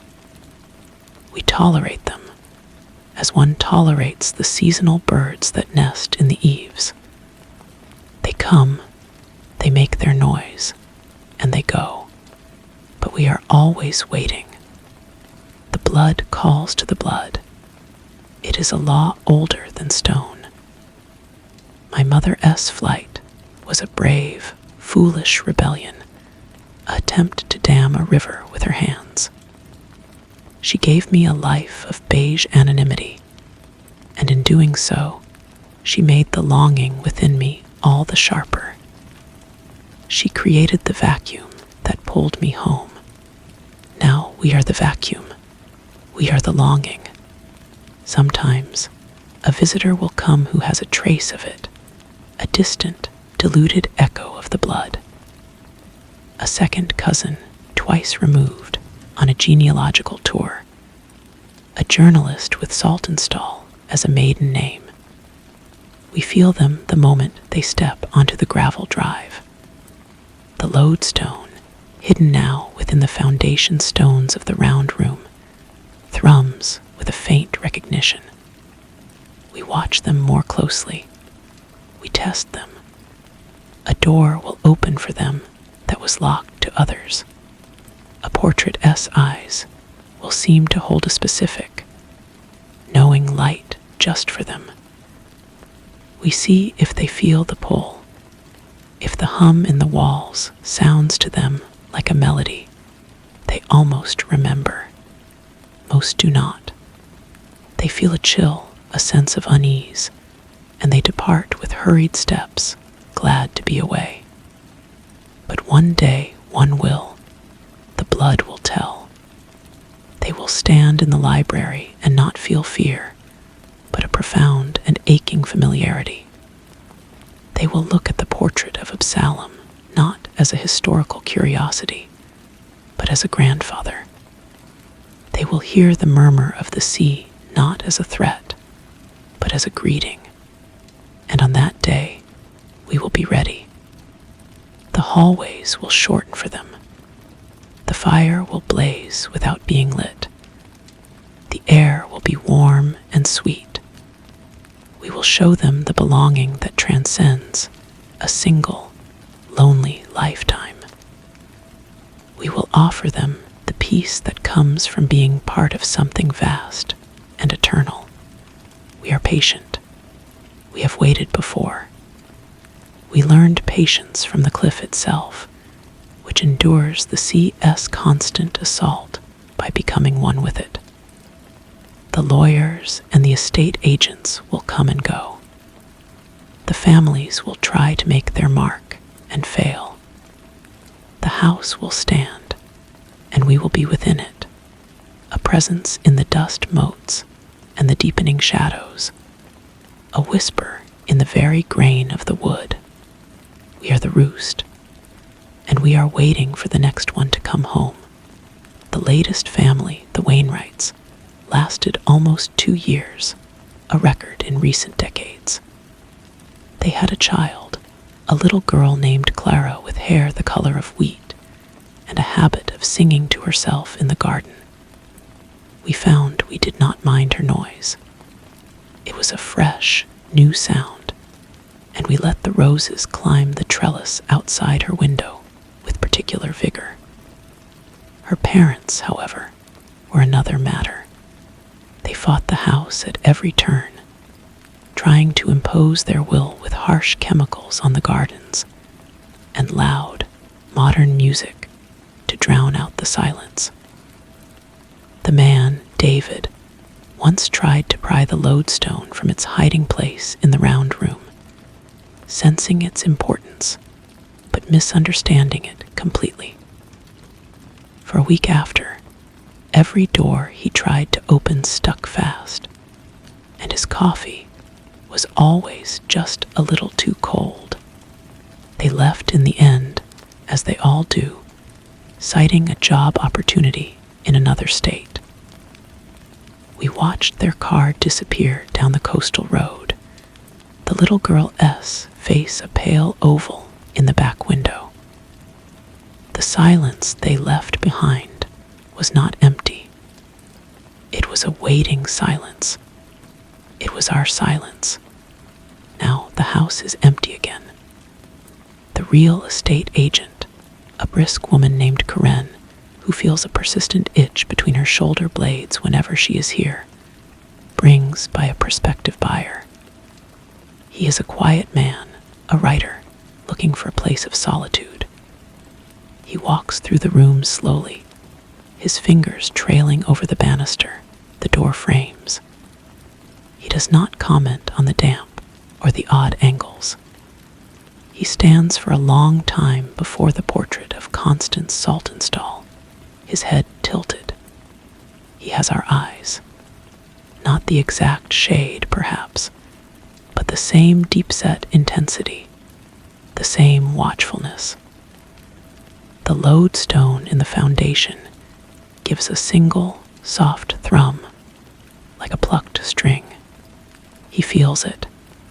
He turns from the portrait and looks not at the agent, but into the corner of the room where the shadows are deepest. He doesn't look afraid. He looks curious. He looks like he is listening. Karen prattles on about the potential for a light well, her voice thin and meaningless against the steady hum of the house. The man ignores her. He takes a step toward the window, gazing out at the sea, which is calm today, a sheet of hammered silver under a low sky. We are very still. We are listening with him. The air in the room grows warmer, sweeter. The faint, almost imperceptible melody of a long-forgotten lullaby seems to drift from the walls. It is a test. It is an invitation. He turns back from the window, and a small, puzzled smile touches his lips. He doesn't know why, but he feels it. He feels the pull. The chain, momentarily weakened, tightens its links once more. The blood is calling. And we are here to answer. He signed the papers a month later. Karen, the agent, was relieved, her commission secured, the itch between her shoulders fading as soon as she handed over the keys. The man's name is Julian. He moves in with little fanfare, just a few boxes of books and a single, sturdy desk. He does not paint the walls or tear out the old carpets. He seems to understand, on some instinctive level, that such changes would be superficial, like putting a new hat on a mountain. His first night, he builds a fire in the great hearth himself, without matches, using an old flint and steel he finds in a drawer, as if he has done it 1,000 times before. The flames catch eagerly, dancing in the reflection of his eyes are eyes. He sits in the worn leather armchair, a book open, but unread on his lap, and simply listens. He listens to the way the house settles, to the rhythm of the sea below, to the almost silence that is our collective breath. We are cautious. We have been disappointed before. We show him small things, a draft that extinguishes a candle just as he reaches for it, then relights the wick a moment later. A sudden, vivid memory of his grandmother's kitchen, triggered by the smell of beeswax rising from the floorboards. He accepts these moments not with fear, but with a quiet nod, as if confirming a long-held suspicion about the world. He finds the round room on his third day. He wasn't looking for it. He was simply walking the upstairs hallway, running his hand along the wall, and a section of paneling swung inward under his touch, revealing the narrow, descending staircase. He did not call out or retreat. He took the iron key that hung from a hook inside the passage, a key he could not have known was there, and descended into the cool, stone heart of the roost. The lodestone, set into the center of the floor, glowed with a soft, internal light. Julian knelt before it, not in reverence, but in study. He did not touch it. He observed the way its silver veins pulsed in time with the crash of the waves outside, a slow, mineral heartbeat. He understood. This was the source. This was the anchor. That night, for the first time, we spoke to him directly. Not in words, but in a flood of sensation, of memory. We showed him Absalom cutting the stone from the cliff face. We showed him Constance planting the first rose bush, her hands guided by ours. We showed him my mother, Esther, her face pale with determination as she fled. We showed him the profound, aching peace of the unity she rejected. He did not scream. He did not run. He sat on the cold stone floor, his head in his hands, and wept. They were not tears of sorrow or fear, but of recognition. He had spent his entire life feeling like a fragment, a sentence without a context. Here was the whole story. Now he sits at his desk by the window, a blank page before him. He is not writing about us, not yet. He is listening. The whispers are clearer now, the shadows in the corners taking on soft, familiar shapes. The women in the portraits smile when he passes. He is learning the song. He is remembering the words he never knew he forgot. The chain is mended. The vessel is no longer empty. We are no longer just waiting. We are teaching. And he is learning so quickly how to be whole, how to be home. The days began to blend, marked not by the sun, but by the deepening connection. Julian stopped eating the food he brought from the village. He would stand in the kitchen, holding a loaf of bread, then set it aside with a faint look of distaste. Instead, he began to forage in the overgrown kitchen garden, finding herbs whose names he shouldn't know, digging for roots with a practiced hand. The hunger he felt was not for food, but for the cool, dark taste of the earth itself, for the salt on the air that we breathed into him. He started to avoid the mirrors. His reflection was becoming a stranger, a fleeting image of a single man. When he did catch his own eye, he saw the ghost of Absalom in the set of his jaw, the patience of Constance in the stillness of his gaze. His own identity was softening at the edges, like ink dissolving in water. He did not fight it. He welcomed it as a relief. One evening, he did not return to his desk. He went to the round room and sat cross-legged before the lodestone. He placed his palms flat on the cold stone floor, on either side of the glowing rock.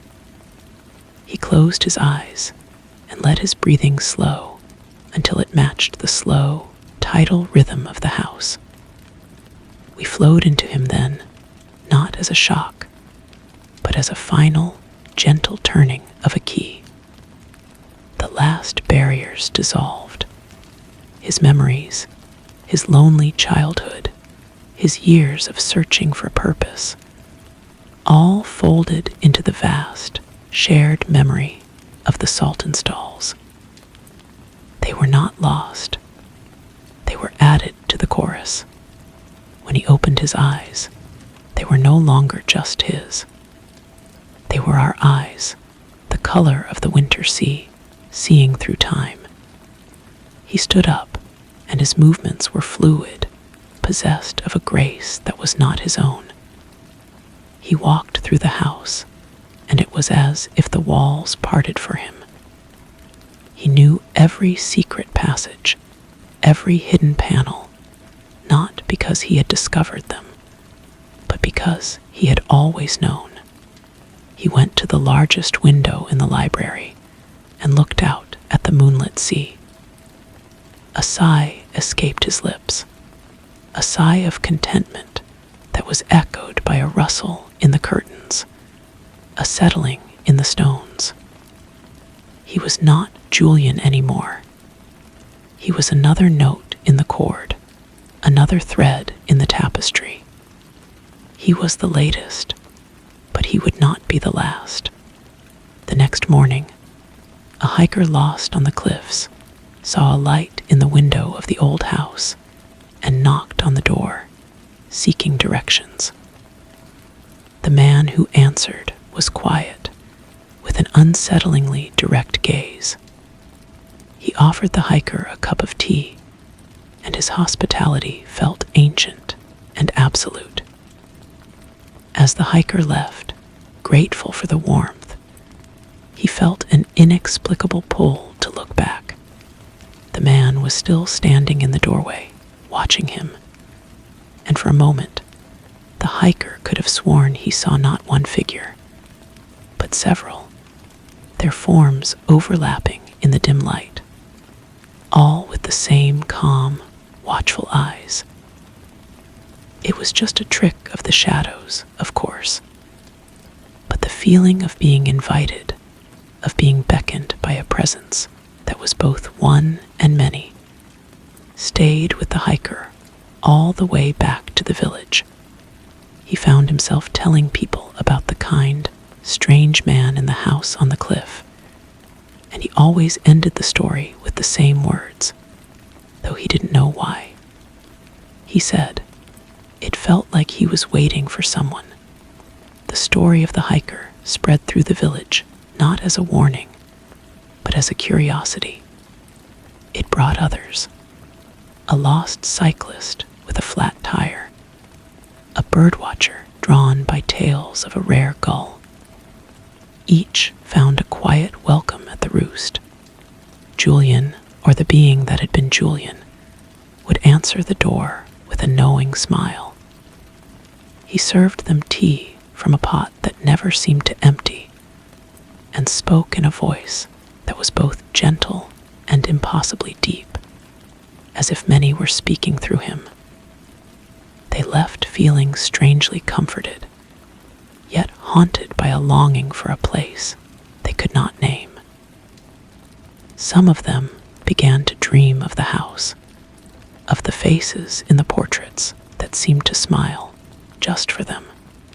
We felt the old patterns reasserting themselves. The blood was thin in these visitors, diluted by generations of wandering. But the call was still there, a faint echo in their veins. We were patient. We had our anchor now, our steward.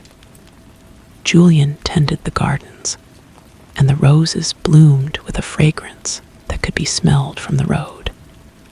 He never shopped for groceries, yet the larder in the kitchen was always full. He spent his days reading from the library, absorbing the stories we had already lived, or simply standing sentinel at the window, his gaze fixed on the horizon. One afternoon, a car pulled into the drive, a rental car, dusty from the journey. A woman got out, shielding her eyes against the glare off the sea. She was young, with a determined set to her shoulders and a portfolio case under her arm. She had our hair, the same dark, unruly wave that Constance had. Julian was waiting at the door before she even knocked. "Can I help you?" he asked, his voice the rustle of dry leaves and the crash of waves. "My name is Alina Saltonstall," she said, her voice crisp, professional. "I'm an architectural historian. I believe my family once owned this house." Julian smiled.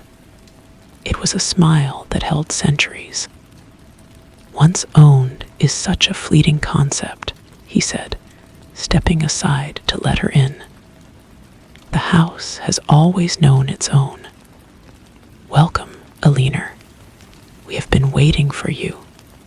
She hesitated on the threshold, a flicker of unease in her eyes, the last vestige of her singular self fighting the pull. Then she took a breath, stepped inside, and the heavy oak door closed behind her with a soft, final click. The silence that followed was not empty. It was the silence of a held breath, the silence before a song begins. We watched her, we felt her, and we knew. The chain was strong. The call had been answered once more. The air in the hall was cool and still, smelling of beeswax and salt. Alina stood for a moment, letting her eyes adjust to the dim light. She was here on a grant to document the architectural peculiarities of the roost for a paper. She had charts and diagrams in her portfolio. She had a rational explanation for everything. "This way," Julian said, his voice seeming to come from the walls themselves. He led her into the library. He did not gesture to the shelves or the fine plasterwork of the ceiling.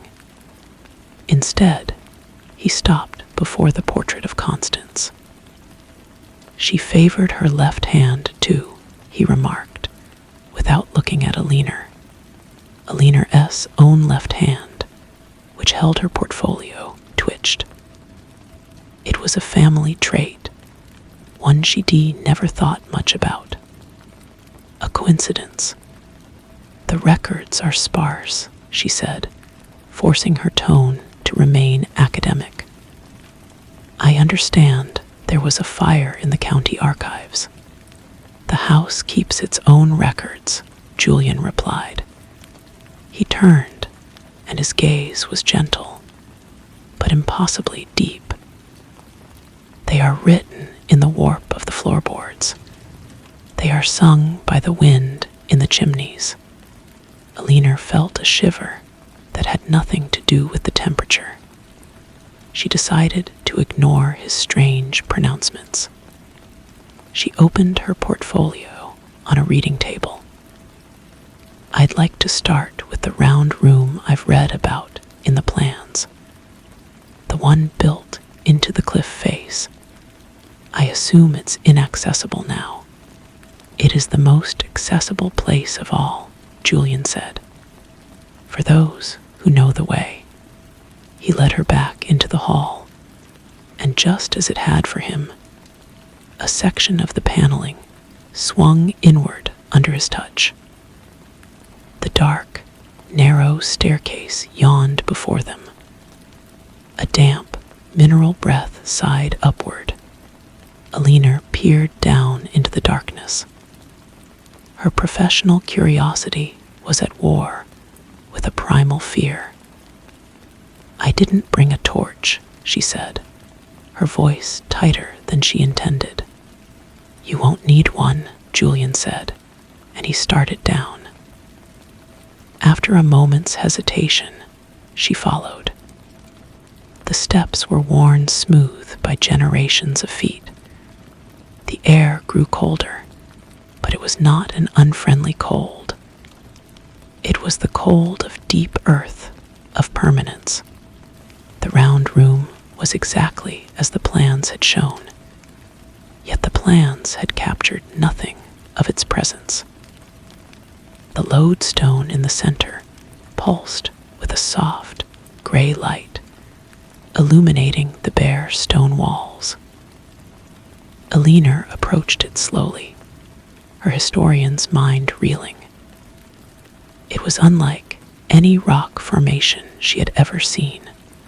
"It's a magnetite variant," she murmured, more to herself than to Julian. The unique geology must have influenced the building's placement. "The stone called to Absalom," Julian corrected softly. "It called him home, as it calls all of us." Alina reached out a hand, not to touch the stone, but to feel the air around it. It was warmer there, and it hummed, a low vibration that traveled up her arm and settled in her teeth. A memory, sharp and unbidden, flashed in her mind. Her grandmother, humming a tuneless song while shelling peas on a porch swing. A song she hadn't thought of in 20 years. She snatched her hand back. "This is suggestive," she said, retreating into clinical language. "The acoustics in this space are unusual, could create a resonant frequency that affects perception." Julian simply watched her, his expression one of infinite patience. "The perception is the truth, Alina. The rest is just noise." She wanted to argue, to pull out her measuring tape and her camera, and reduce the mystery to data.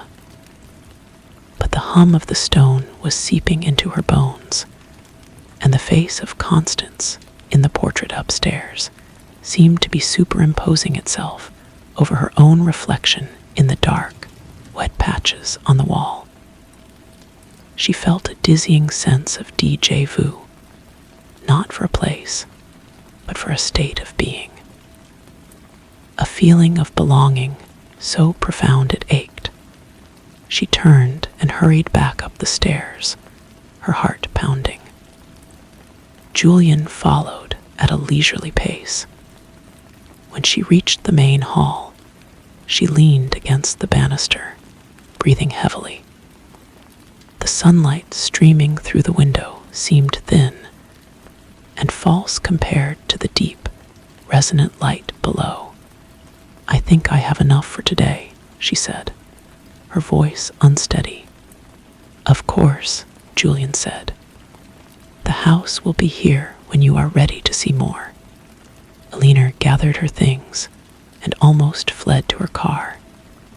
She drove back to her rented cottage in the village, her mind a whirlwind of conflicting thoughts. That night, she tried to work on her notes, but the words looked meaningless on the page.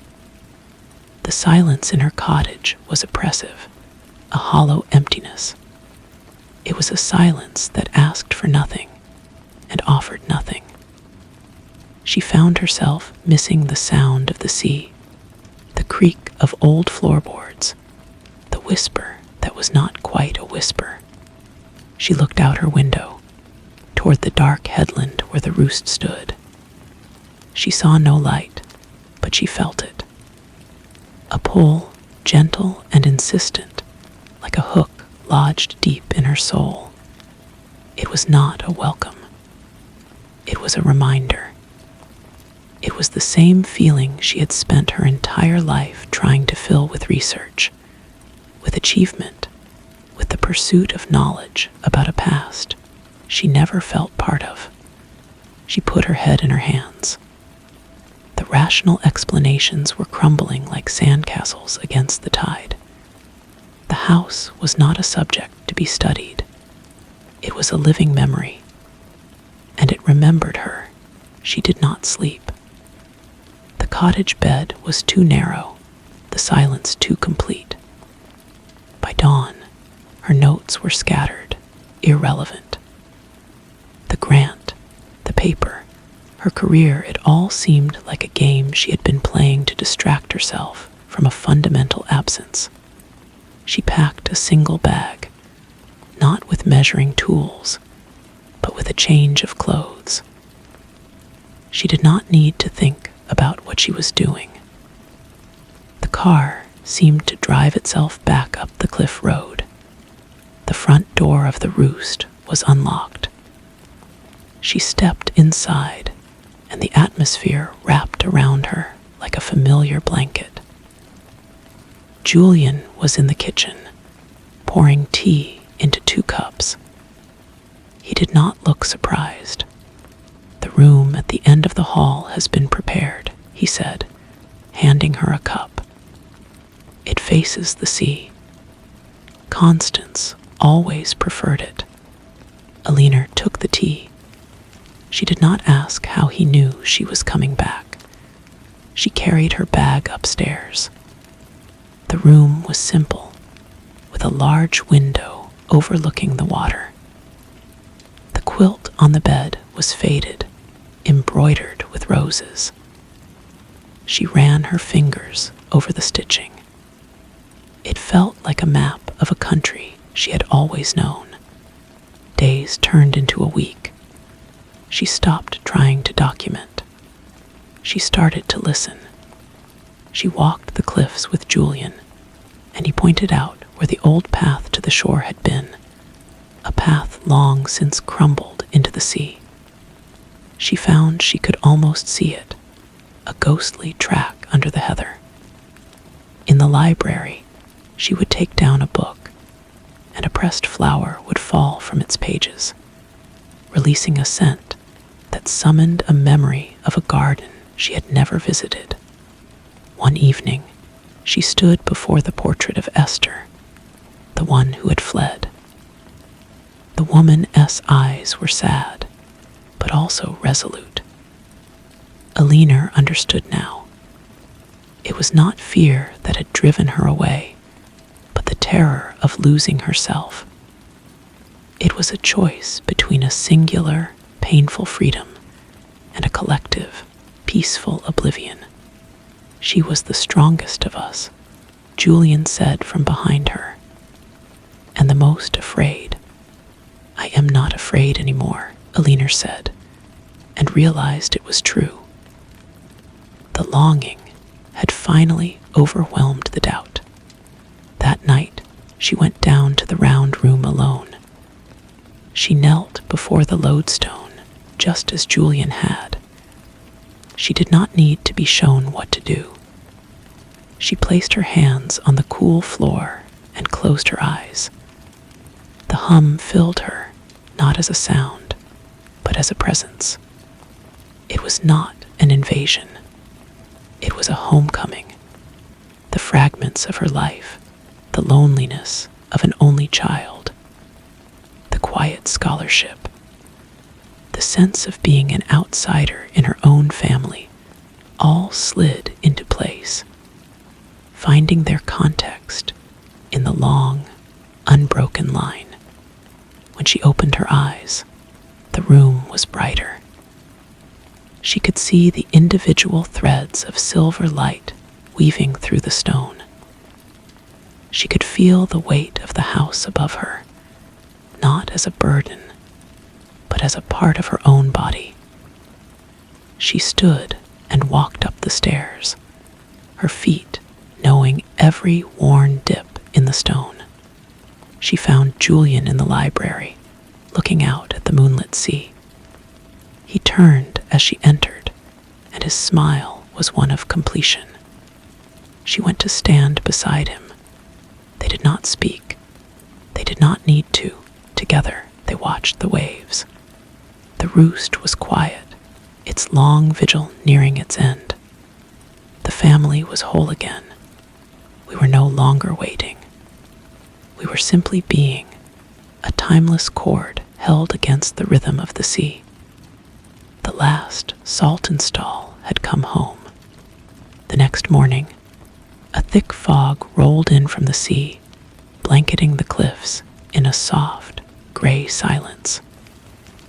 It was Alina who saw the car this time, its headlights cutting weak, yellow cones through the mist. It was not a lost tourist. It was a local constable, his vehicle crunching slowly on the gravel drive. He got out, his uniformed figure solid and out of place against the ethereal landscape. Julian was already at the door, Elinor a step behind him. Their postures were identical, a calm, waiting stillness. "Morning," the constable said, touching the brim of his hat. His name was Evans, and his family had been in the village for 3 generations. "Just checking in. There's been some talk." "Talk is the way of villages," Julian said, his voice even. "Aye, that it is." Evans shifted his weight, his eyes darting past them into the shadowed hall.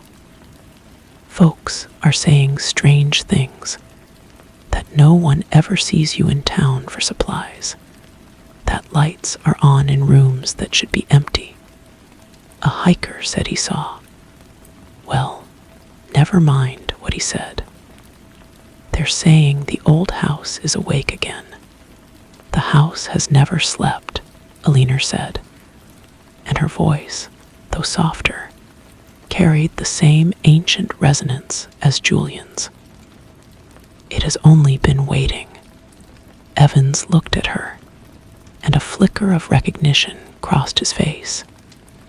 He had known her grandfather. The resemblance, now that she was here, in this place, was uncanny. It unsettled him. "Miss Saltonstall, we heard you were here for a visit, a research trip." "My research is concluded," she replied. "I am home." The word hung in the air, final and absolute. Evans looked from one to the other. He was a practical man, not given to fancy. But standing on that doorstep, he felt a profound shift, as if the ground beneath his feet was not as solid as it had been a moment before. He saw the two of them, but for a fleeting second, his mind registered a crowd, a gathering of tall, quiet figures in the gloom behind them. He blinked, and it was just the hall. "Right," he said, clearing his throat. "Well, as long as everything is in order." "Everything is in perfect order," Julian assured him. Evans nodded, suddenly eager to be back in his car, back to the world of tangible things like speeding tickets and lost dogs. He tipped his hat again and retreated. As he reversed down the drive, he glanced in the rearview mirror. The 2 figures were still standing in the doorway, side by side, watching him go. They did not wave. They simply were, like stones or trees, a permanent part of the landscape. He did not think he would be checking on the roost again. Inside, Elinor closed the door. The click was a full stop. She turned to Julian. He felt it. "They all feel it," Julian said. "The pull or the push. There is no middle ground." They moved through the day in a quiet synchrony. Elinor tended the garden, her hands knowing the weeds from the flowers without conscious thought. Julian repaired a loose step on the main staircase, his movements efficient and sure, as if he had done it 100 times before. In the afternoon, they sat in the library, not reading, but listening. The house spoke to them in its language of creaks and sighs, and they understood. As dusk fell, Elinor went to the grand piano in the drawing room. It had been silent for decades. She lifted the fallboard. The keys were yellowed but intact. She placed her fingers on them, and a melody came forth, an old, haunting air that had been written by a Saltonstall a century ago. She had never seen the sheet music. Julian came to stand beside her, and he began to sing. His voice, a low baritone that held the sound of the wind and the waves.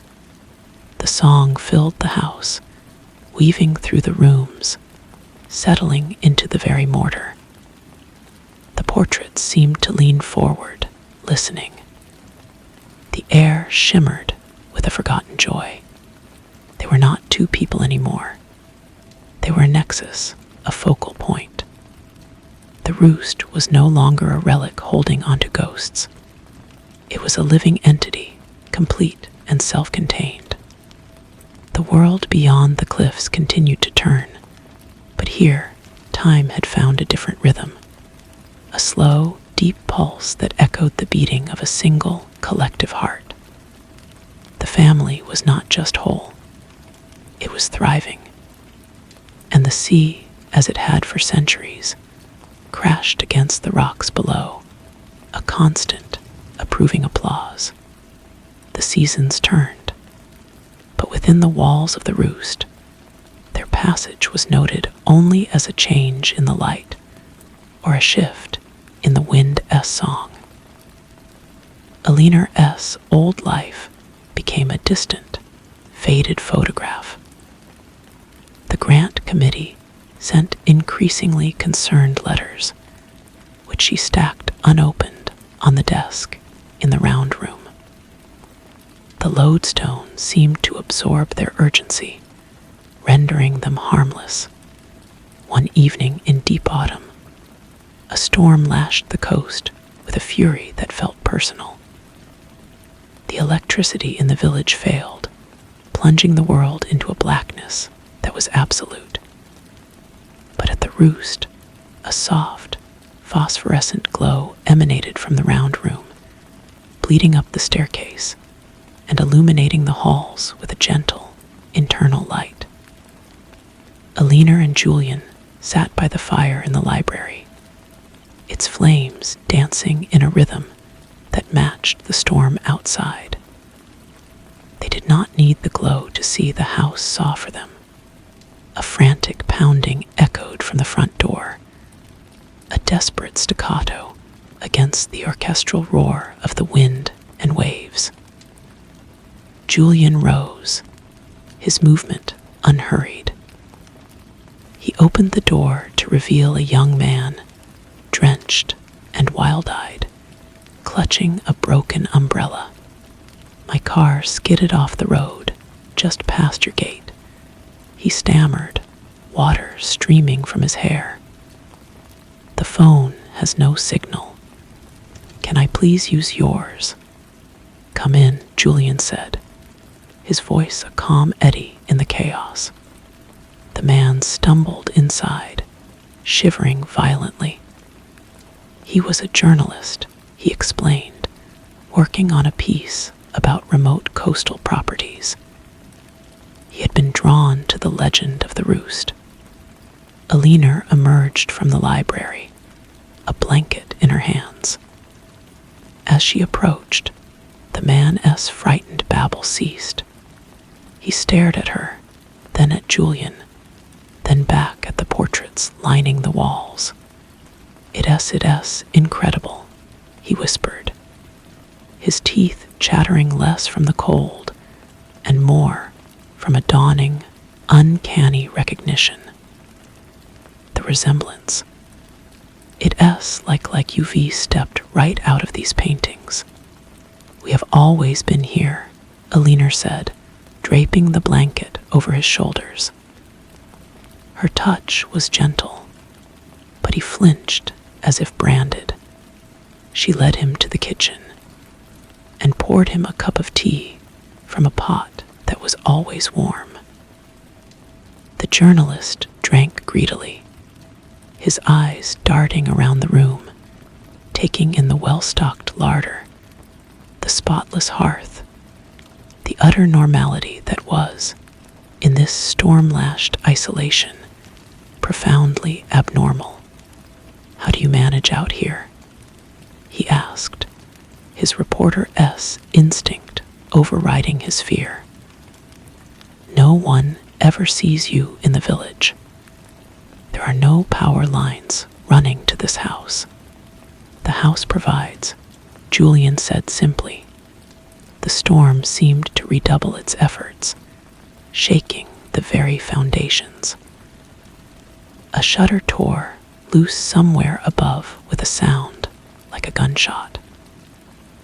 The journalist jumped, but Alina and Julian remained perfectly still. You should stay the night, Alina said. The roads will be impassable. There is a room for you. The man wanted to refuse. Every instinct told him to flee this silent, watching house. But the thought of going back into the violent darkness was worse. He nodded, muttering his thanks. They showed him to a small bedroom under the eaves. It was clean and spare.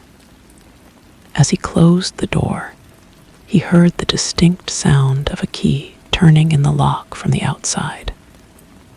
Panic seized him. He rushed to the door and found it securely fastened. He went to the window, but it was painted shut, the glass an opaque sheet of rain. He spent a terrified night listening to the storm and the quiet, measured footsteps that passed his door from time to time. At first light, the storm had blown itself out. The key turned in the lock again. The door swung open to reveal Julian. Your car has been seen to, Julian said. It is back on the road, undamaged. The journalist, pale and sleepless, pushed past him and hurried down the stairs.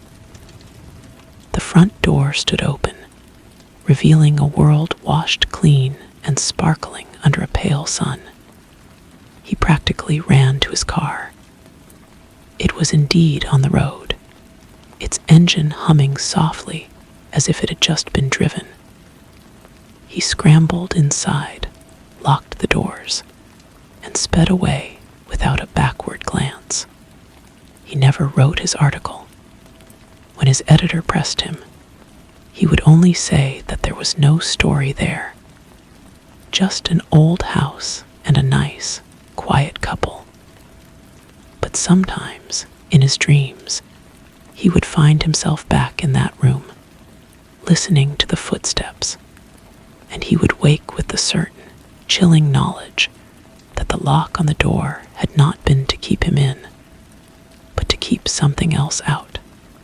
And he would remember the look in their eyes, a look of ancient, placid ownership, and he would feel an inexplicable pang of loss, as if he had been offered something precious and had been too blind to see it. The call had been sent, but for him, it had found no purchase. He had been weighed and found wanting. The roost and its family remained complete. The journalist's departure left no mark on the house. The brief disturbance was absorbed into its history, a minor ripple in a deep pool. Alina stood with Julian at the open door, watching the car disappear into the mist that still clung to the land. The air smelled of salt and wet earth. He will not speak of it, Julian said. Not in any way that matters. Alina nodded. She understood now that the world was full of such people, their senses dulled by the noise of modern life. They could feel the edges of something greater, but they called it superstition or fear. They were the ones who saw empty rooms where others saw gathering places. She closed the door, and the heavy oak settled into its frame with a sigh of finality. The house was quiet again, but it was a different quiet than the one she had known in her cottage. This was a listening silence, a presence waiting to be filled. She walked to the round room, drawn by the now familiar hum. She no longer needed to kneel and place her hands on the stone. The connection was constant, a low thrum in her blood. Days blended into a seamless tapestry. She began to notice smaller things, details that had escaped her researcher SI. The way a particular floorboard in the upstairs hall creaked only under a left foot. The pattern the condensation made on the kitchen window each morning, a map of unseen currents. She learned the songs Julian hummed, their melodies weaving into her own thoughts, until she could not tell where his memory ended and hers began. One afternoon, she was in the library, tracing the embossed spine of a book of poetry, when a phrase surfaced in her mind, clear as spoken words. The tide recedes, but the shore remains. She pulled the book from the shelf. It fell open to a page where the corner was dog-eared. The line was there, underlined in faint brown ink. In the margin was a small sketch of the headland, done in the same hand that had painted the portrait of Esther. A warmth spread through her chest, a feeling of confirmation that was deeper than any academic discovery. She was not just remembering the house. The house was remembering through her.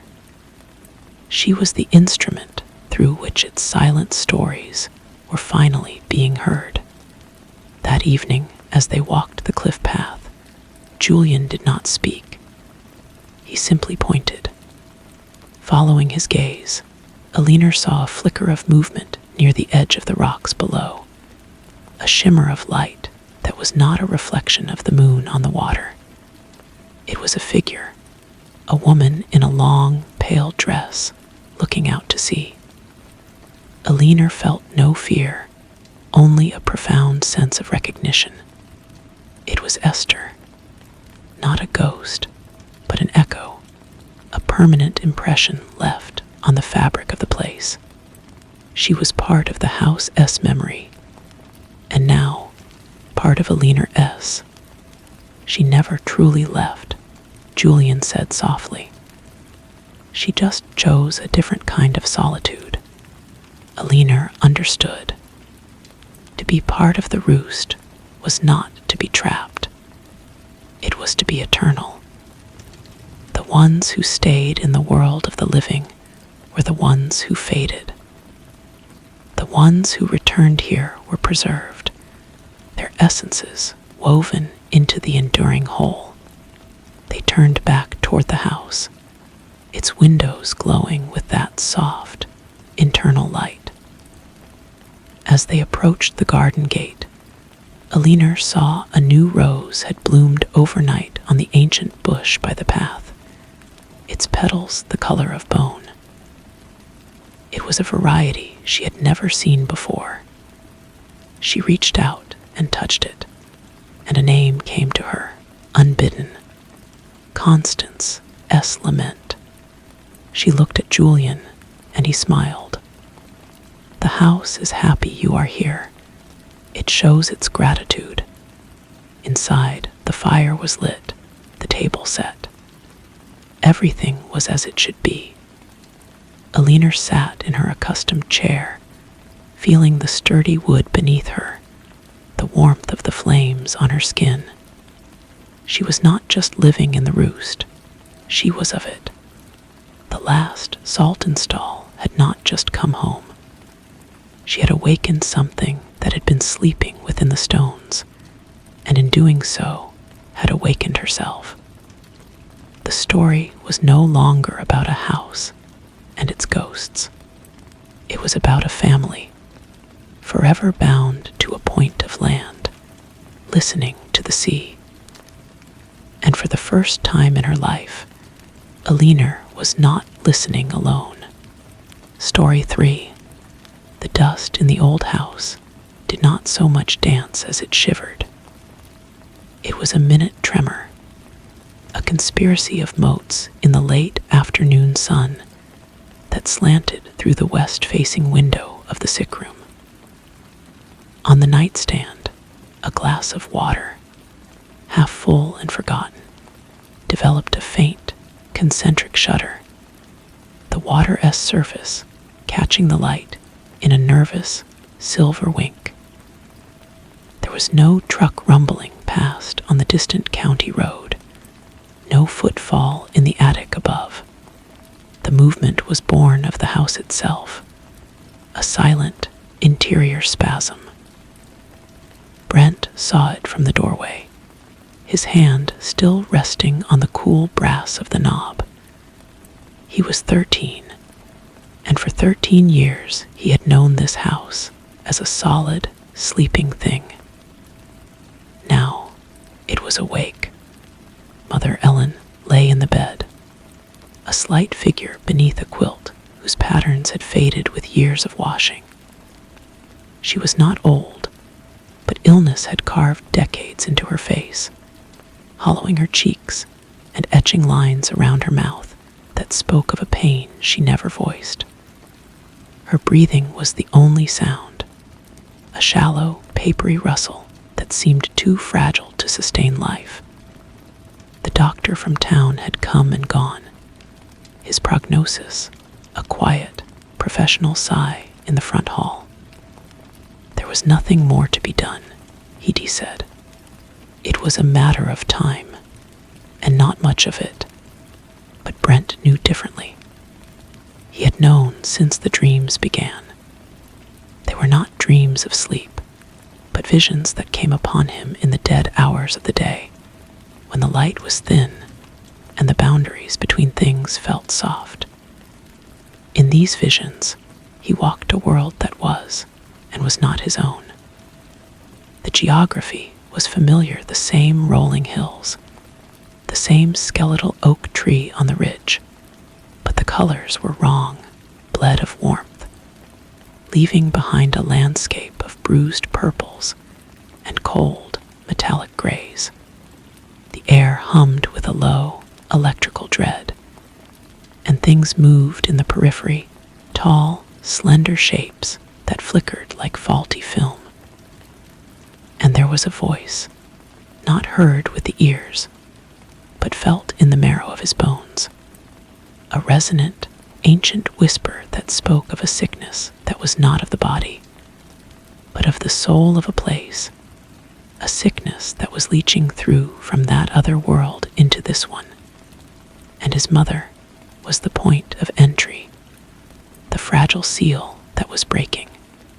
He packed a knapsack with a few necessities, while the late sun bled out over the fields. A canteen of water, some dried meat from the pantry, his father's old hunting knife, a man he had never known, leaving behind only this cold, sharp artifact. He folded a map he'd drawn from his visions, a route that led east, toward the mountains that stood like a dark, jagged spine against the horizon. He knew he had to reach a place the voice called the Standing Stone, a nexus where the worlds touched. It was there, the voice insisted, that the balance could be restored. As he slipped out the back door, the screen whispering shut behind him, a figure detached itself from the deepening shadows of the barn. It was Chandler, who worked the few acres of land they still owned. Chandler was a man of few words and immense, quiet strength, his face a roadmap of wrinkles earned from sun and silence. He had been there always, a constant presence, as reliable as the seasons. Going somewhere, Brent. Chandler's voice was low, gravelly. Brent hesitated, his hand tightening on the strap of his knapsack. He could not explain the visions, the voice, the shifting dust. It sounded like madness. But Chandler looked at him, not with skepticism, but a deep, weary knowing. "She is dying," Brent said, the words ash in his mouth. "I know it," Chandler replied. He shifted his weight, and the leather of his worn jacket creaked. "But the dying ain't tea, the whole of it, is it?" Brent shook his head, a tight, desperate motion. "There's something else, something wrong, not just with her, with everything." Chandler was silent for a long moment, his gaze traveling over the darkening fields toward the mountains. "Ivy felt it," he said finally. "A cold spot in the house that don't go away. A smell on the wind sometimes, like rust and old stones. Your mama, she was always sensitive, like a seam between two pieces of cloth." He looked back at Brent, his eyes reflecting the last of the light. "I reckon you are, too. I am coming with you." And so their journey began, under a sky pricked with the first sharp stars. They walked away from the feeble glow of the house, two small figures swallowed by the vast, breathing darkness of the land. Brent felt a terrible pull, a magnetic yearning toward the east, a sensation that was both his and not his. It was the voice guiding him. The first night, they made camp in a hollow beneath a granite outcrop. Brent fell into a fitful sleep, and the vision came upon him with the force of a tide. He was in the other world, the gray world. The ground was a cracked, dry mud that sucked at his feet. The sky was a swirling vortex of colorless cloud, and in the distance, he saw them. They were not monsters of tooth and claw, but something far worse. They were voids, man-shaped absences that distorted the light around them, sucking the very substance from the air. They moved with a terrible, languid purpose, and he knew, with a certainty that froze his blood, that they were the dark forces, the agents of the sickness. They were hunting for the breach. They were hunting for him. He woke with a gasp, clutching at the cool earth. Chandler was awake, staring into the small fire, his face grim. "They ray real," Brent whispered, his voice trembling. "I don't doubt it," Chandler said, poking the embers with a stick. "The world S got more than one side to it. Always has." As they traveled deeper into the wild, the boundaries continued to fray. The ordinary world began to show hairline fractures, glimpses of the nightmare beneath. They passed a creek where the water flowed thick and black, smelling of licorice and decay. A stand of birch trees had been stripped of their bark, their white trunks etched with spiraling symbols that made Brent's eyes water to look upon. Once, in the dead of night, a sound woke them, not an animal sound, but a vast, grinding noise, as if a mountain were turning over in its sleep. They were not alone on the road. They met a woman by a crossroads, her face hidden in the shadow of a wide-brimmed hat. She offered them water from a clay jug, and her hands were covered in intricate, faded tattoos. She spoke without looking at them. "The weaver is tired," she said, her voice like the rustling of dry leaves. "The loom is fraying. You carry a needle, boy. Be careful you do not prick the wrong thread." Before they could ask what she meant, she was gone, vanished into the shimmering heat haze of the day. She was one of the mystical figures, a guide who offered not answers, but deeper mysteries.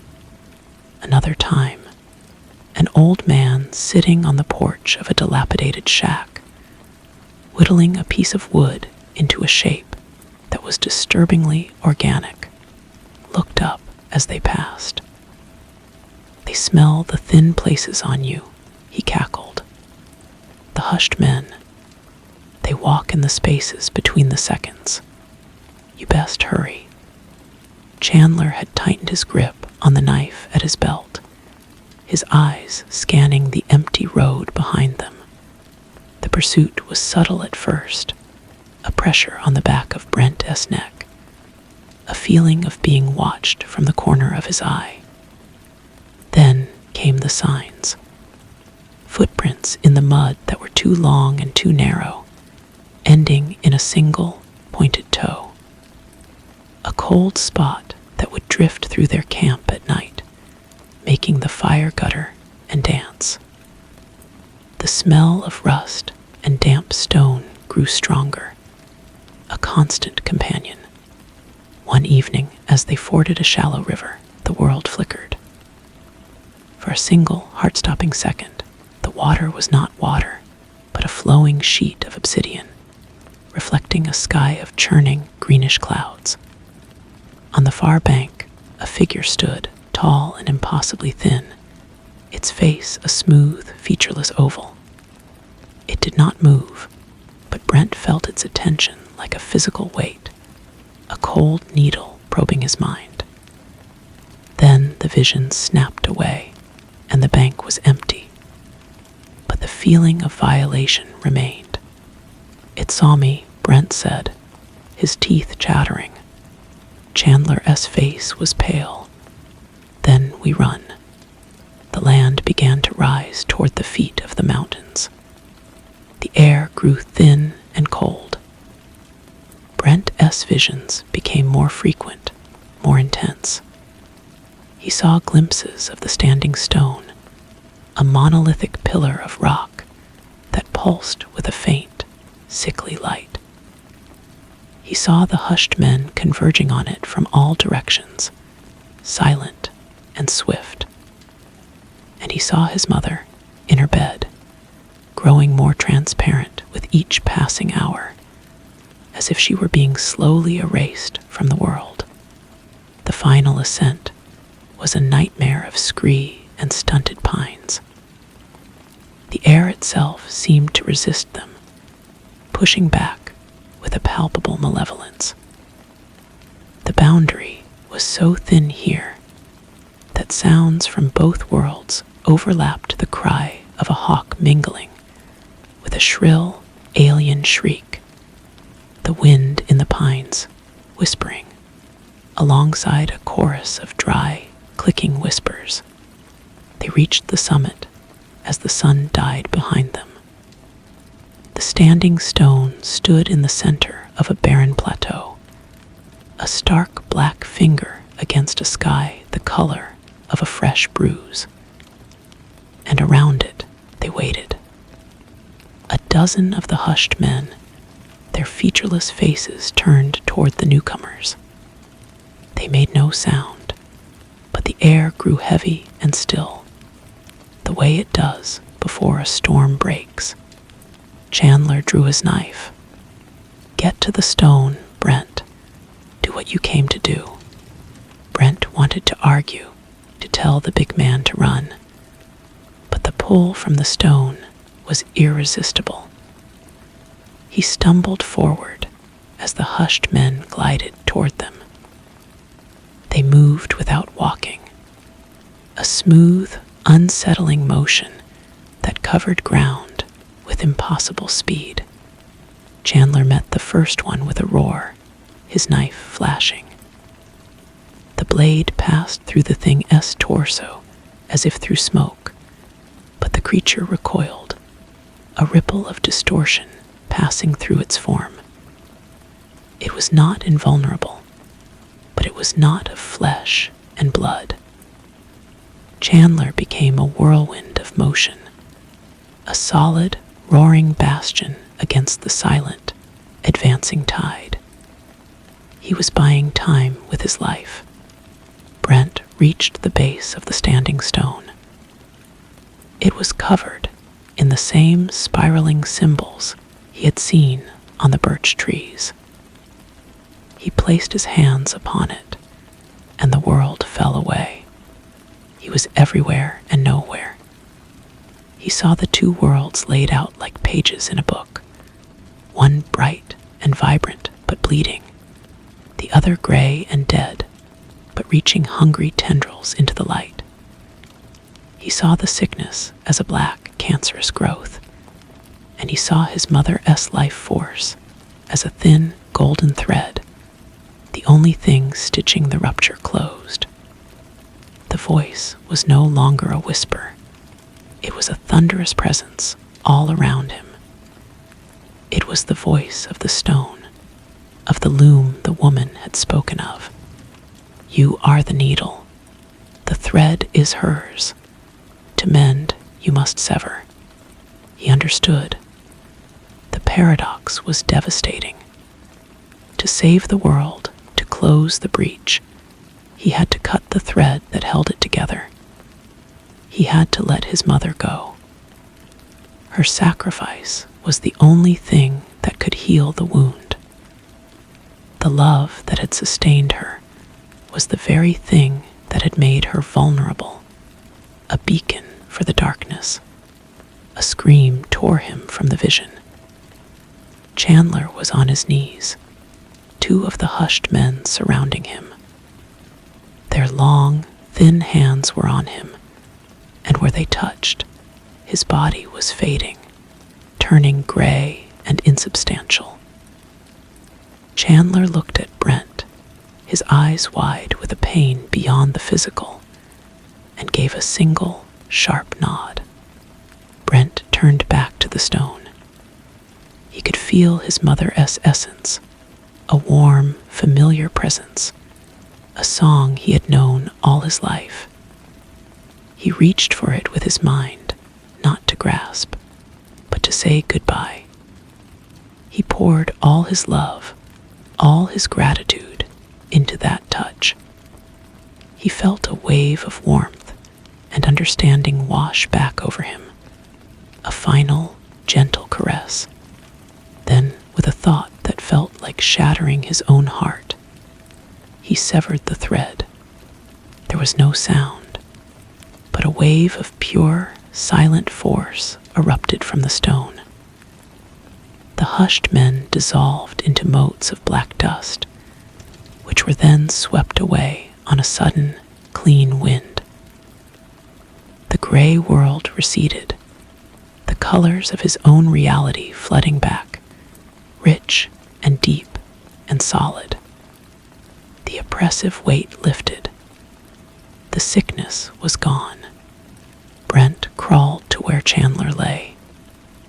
The big man was breathing in ragged gasps, his body solid again, but terribly wounded. He looked at Brent, and a faint smile touched his lips. Didn't he you? He rasped.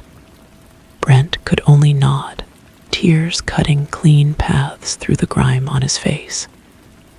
He looked back toward the west, toward home. He knew, with a certainty that left him empty, that the house was now just a house. The bed was just a bed. And his mother was finally, truly, at peace. Far away, in a quiet room, a glass of water on a nightstand was perfectly, utterly still, and from a great distance, as if from the other side of a vast and silent pane of glass, a narrator who had seen it all, from the first shiver of dust to the last quiet breath, observed the boy and the man on the mountain. It was a voice without a mouth, a presence without a form, and it noted the mended seam in the reality of things, the price that had been paid, and the quiet, enduring strength of the boy who had carried the needle. The story was over for now, but the loom was vast, and other threads would always, eventually, begin to fray. The descent from the mountain was a slow and painful procession. Brent supported Chandler as best he could, the man's weight heavy and leaning on his slender 13-year-old frame. The path that had felt malevolent and resistant on the way up now seemed merely steep and rugged. The air was just air, cold and clean. The whispers were only the wind. The ordinary world had settled back into its familiar shape, but it felt hollow, like a room after a beloved guest has departed. They did not speak. There were no words for what had happened. Chandler's injuries were not like any Brent had seen before. There were no bleeding wounds, but a deep, systemic weakness, as if the man's very vitality had been drained. His steps were shuffling and uncertain. Brent focused on the mechanics of movement, on finding the next secure foothold, on the simple, physical effort of getting them both down the mountain. It was a focus that kept the vast, silent emptiness inside him at bay. It took them 2 days to reach the foothills. They found the same river they had forded, its waters now clear and chuckling normally over smooth stones. Brent refilled their canteen, and the water tasted of nothing but water. He helped Chandler drink, the man's hands trembling around the canteen. "We'll rest here," Brent said, his voice sounding strange to his own ears. It was the first thing either of them had said since the summit. Chandler nodded, his eyes closed. He sank down against the trunk of a pine tree, his breathing a shallow rasp. Brent built a small fire, the routine of gathering tinder, and striking a spark a comforting anchor in the surreal quiet of the aftermath. As the flames took hold, he sat beside Chandler, watching the light play over the man's weathered, exhausted face. "She knew," Chandler said suddenly, his eyes still closed. "Ellen, she knew it would be you. In the end." Brent looked up, the words a hook in his heart. "What?" "She told me, a week or so before the end really took hold. She said she had a dream. She said the house was a knot, and you were the only one with fingers small enough to untie it." He opened his eyes and turned his head slowly toward Brent. "She wasn't afraid, not for herself, for you." A sob welled up in Brent's throat, but it had no force behind it. It was a dry, aching thing. He had been the instrument of her release, but the cost was a void that threatened to swallow him whole. He had not just lost a mother, he had surrendered her. "I had too," he whispered. "I know," Chandler said, and so did she. They made it back to the county road 3 days later, emerging from the wild like ghosts. The first truck that passed them screeched to a halt. The driver, a wide-eyed man named Peters, who delivered feed to the local farms. "Lord above, Chandler, Brent, the whole county's been looking for you," he exclaimed, helping the nearly unconscious Chandler into the passenger seat.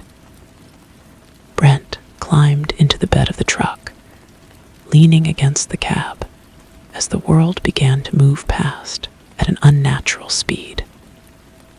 He watched the familiar fields and fences blur by, each one a landmark from a life that now felt like it belonged to someone else.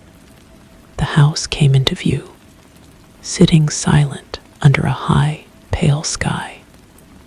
It looked smaller, few cars were parked haphazardly in the yard, neighbors who had been keeping an eye on the place.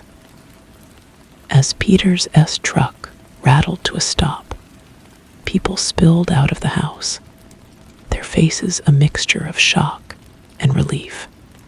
The next hours were a confusion of voices and questions. A doctor was summoned for Chandler, who was taken to the spare room downstairs. Brent stood in the front hall, surrounded by concerned faces, but he felt separated from them by an immense distance. He answered their questions with monosyllables. Yes, they were okay. No, they hadn't been hurt, just lost. He finally extracted himself and climbed the stairs to the sick room. The door was ajar. He pushed it open. The room was empty. The bed was neatly made, the quilt smoothed flat. The nightstand was bare, the glass of water was gone. The window was open a crack, and a fresh, ordinary breeze stirred the curtains. The dust in the air was just dust, settling lazily in the sunlight. There was no trace of her, no lingering presence. The room was just a room. He walked to the window and looked out over the land. It was the same view he had seen his whole life, but the voice was gone. The pull was gone. The world was healed, and it was quiet. A profound, unshakable quiet. That evening, after the neighbors had left with promises to return in the morning, Brent sat on the porch steps. The sky was deepening to a soft violet, and the first fireflies of the season blinked in the tall grass by the fence. The screen door creaked open, and Chandler limped out, leaning heavily on the doorframe. He had refused to go to the hospital in town, insisting he just needed rest. He lowered himself carefully onto the step beside Brent. For a long time, they sat in silence, watching the night arrive. "What happens now?" Brent asked, his voice small in the vast twilight. Chandler was quiet for a moment. "Now," he said slowly, "we live. We take care of this land. We remember her." He placed a heavy, calloused hand on Brent's shoulder. The weight of it was solid, real. It was an anchor. And you learn to carry what you know. It's a burden, but it's a truth.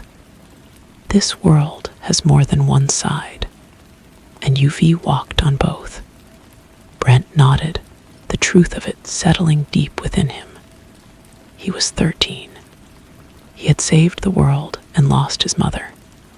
The story was over, but his life was not. The loom was vast, and he was now a part of its weaving, a boy who knew the feel of the needle and the strength of the thread.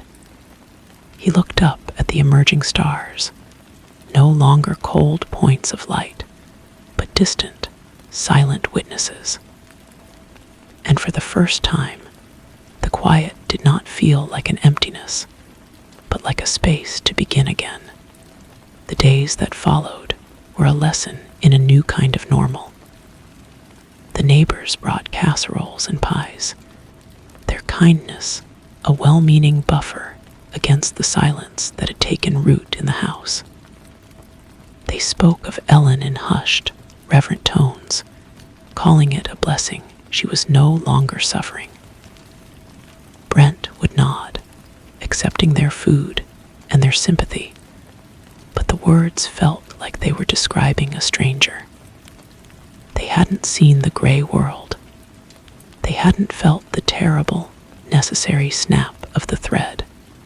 Chandler recovered slowly. The strange weakness lingered, leaving him with a permanent stiffness in his joints and a new, deep-seated tiredness in his eyes. He moved into the house properly, taking the small room off the kitchen. It was an unspoken agreement. He would not leave Brent alone, and Brent would not have to ask. One afternoon, a week after their return, Brent found himself in the barn. The familiar smells of hay and oil and old wood should have been a comfort, but they felt thin, like a faded photograph of a feeling. He walked to the back, to the spot where the old tools were kept. There, tucked behind a rusted plowshare, was his mother's weaving basket.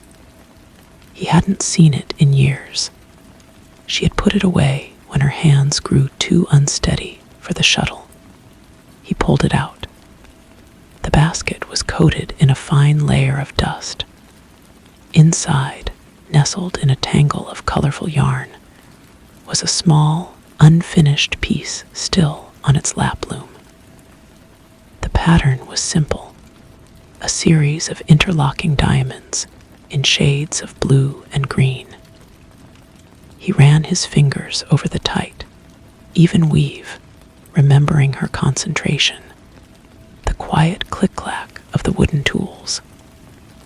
It was just a piece of cloth, but as he touched it, a memory surfaced, not of the gray world or the standing stone, but of his mother's voice, humming a tune as she worked. That night, after a quiet supper, Chandler didn't retreat to his room. Instead, he sat at the kitchen table with a cup of coffee and a stack of old account books. "The farm doesn't run itself," he said, without looking up.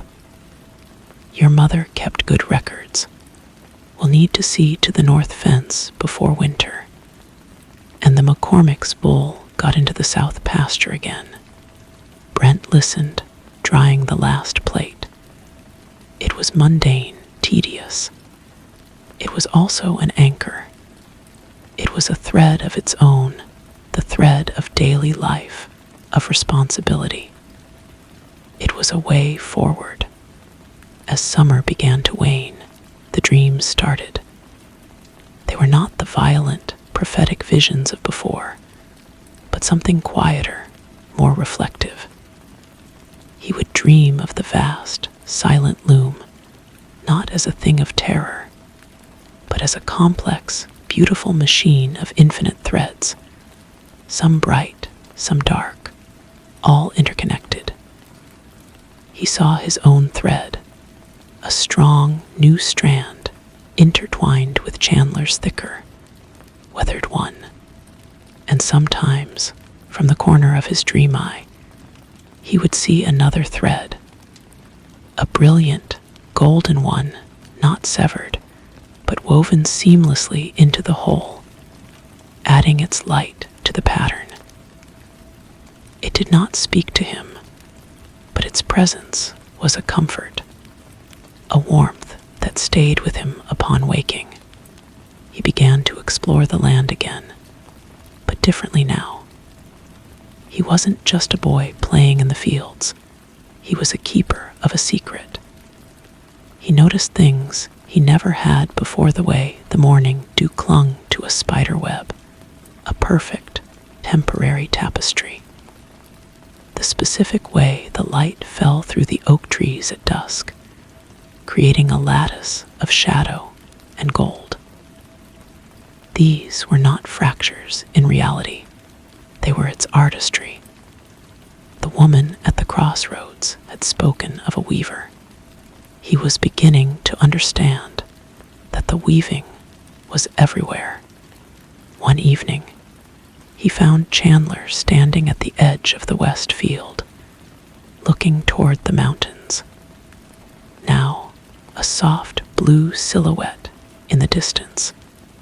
"Does it ever feel less strange?" Brent asked, coming to stand beside him. Chandler shook his head. "No, you just get used to the strangeness. You learn to see the world with two sets of eyes. The one that sees the fence that needs mending, and the one that knows what might be watching from the other side of it. He glanced down at Brent. It's a wait, but it's our wait now. Brent nodded. He looked out at the land, at the familiar contours of the hills under the vast, star-dusted sky.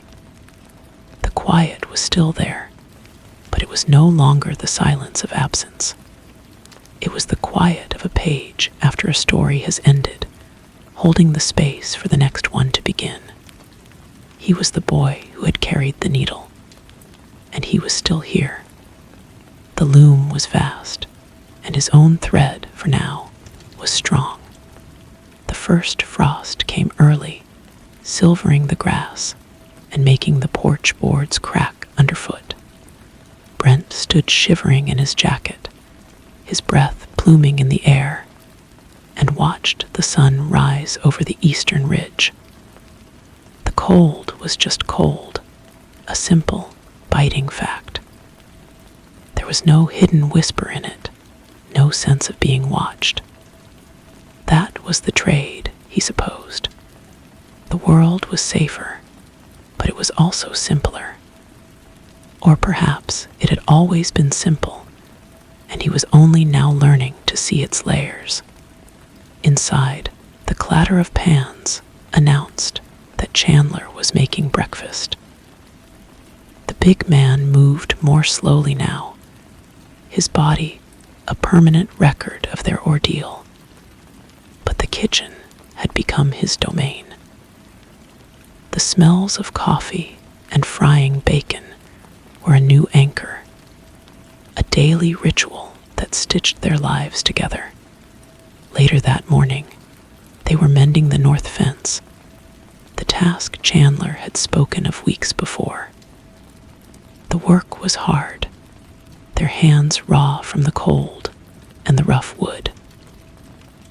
Brent held a post steady while Chandler swung the sledgehammer, the impact a solid, satisfying thud that echoed in the crisp air. As they worked, a sheriff's car pulled up the long dirt driveway, kicking up a cloud of dust that hung in the still air. Sheriff Miller got out, his hat in his hands, his expression grave. Brent felt a cold knot tighten in his stomach that had nothing to do with the weather. Chandler, Brent, the sheriff said, nodding to each of them. I won't take much of your time. Just wanted to give you an update. We've called off the official search for those hikers. The ones who went missing up near Black Ridge around the same time you boys were away. Chandler leaned on the sledgehammer, his face impassive. No sign of them. None, the sheriff said, his voice low. It's like the mountain just swallowed them whole. We found a campsite, some gear, but no bodies. It's a mystery. He looked from Chandler to Brent, his eyes lingering on the boy for a moment too long. You two are lucky, real lucky. When the sheriff had driven away, Brent looked at Chandler. The man's gaze was fixed on the distant, hazy line of the mountains. They're gone, aren't they? Brent asked quietly. The hikers, the hushed men, they took them. Chandler didn't answer immediately. He picked up a fence staple and tapped it against his palm. The sickness is gone. The breach is closed, but a door that's been opened once, the frame remains. The memory of it stays in the wood. He finally looked at Brent, his eyes old and knowing. There are still thin places, and things can still slip through from time to time. Not an invasion, just strays. The thought was not as frightening as it should have been. It felt like a confirmation of something Brent had already suspected. The story wasn't truly over. It had just changed chapters. Their task was no longer a desperate quest to a single stone. It was a permanent vigil on this land, a quiet guardianship against the strays. That night, Brent took his mother's unfinished weaving from the basket.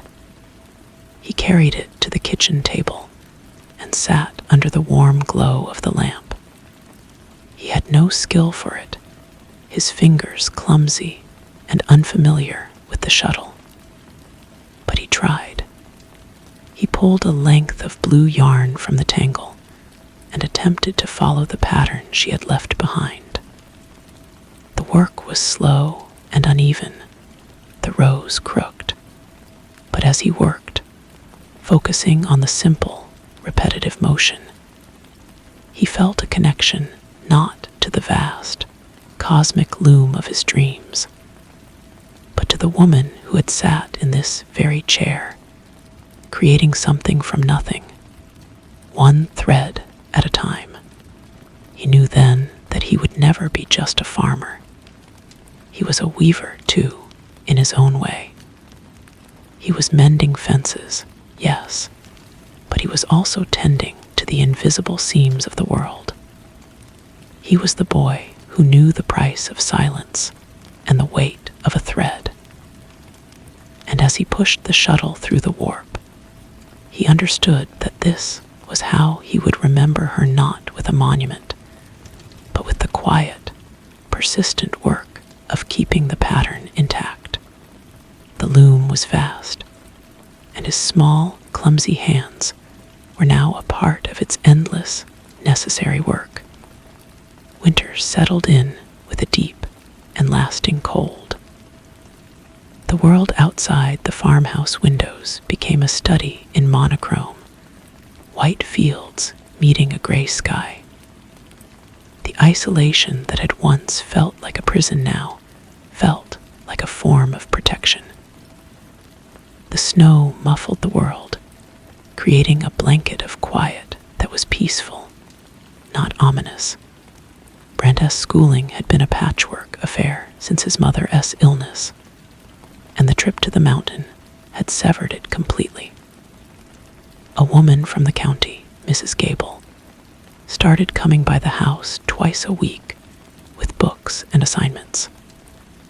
She was kind, but perplexed by Brent's quiet intensity, by the way he would sometimes stare out the window, as if reading a message in the falling snow.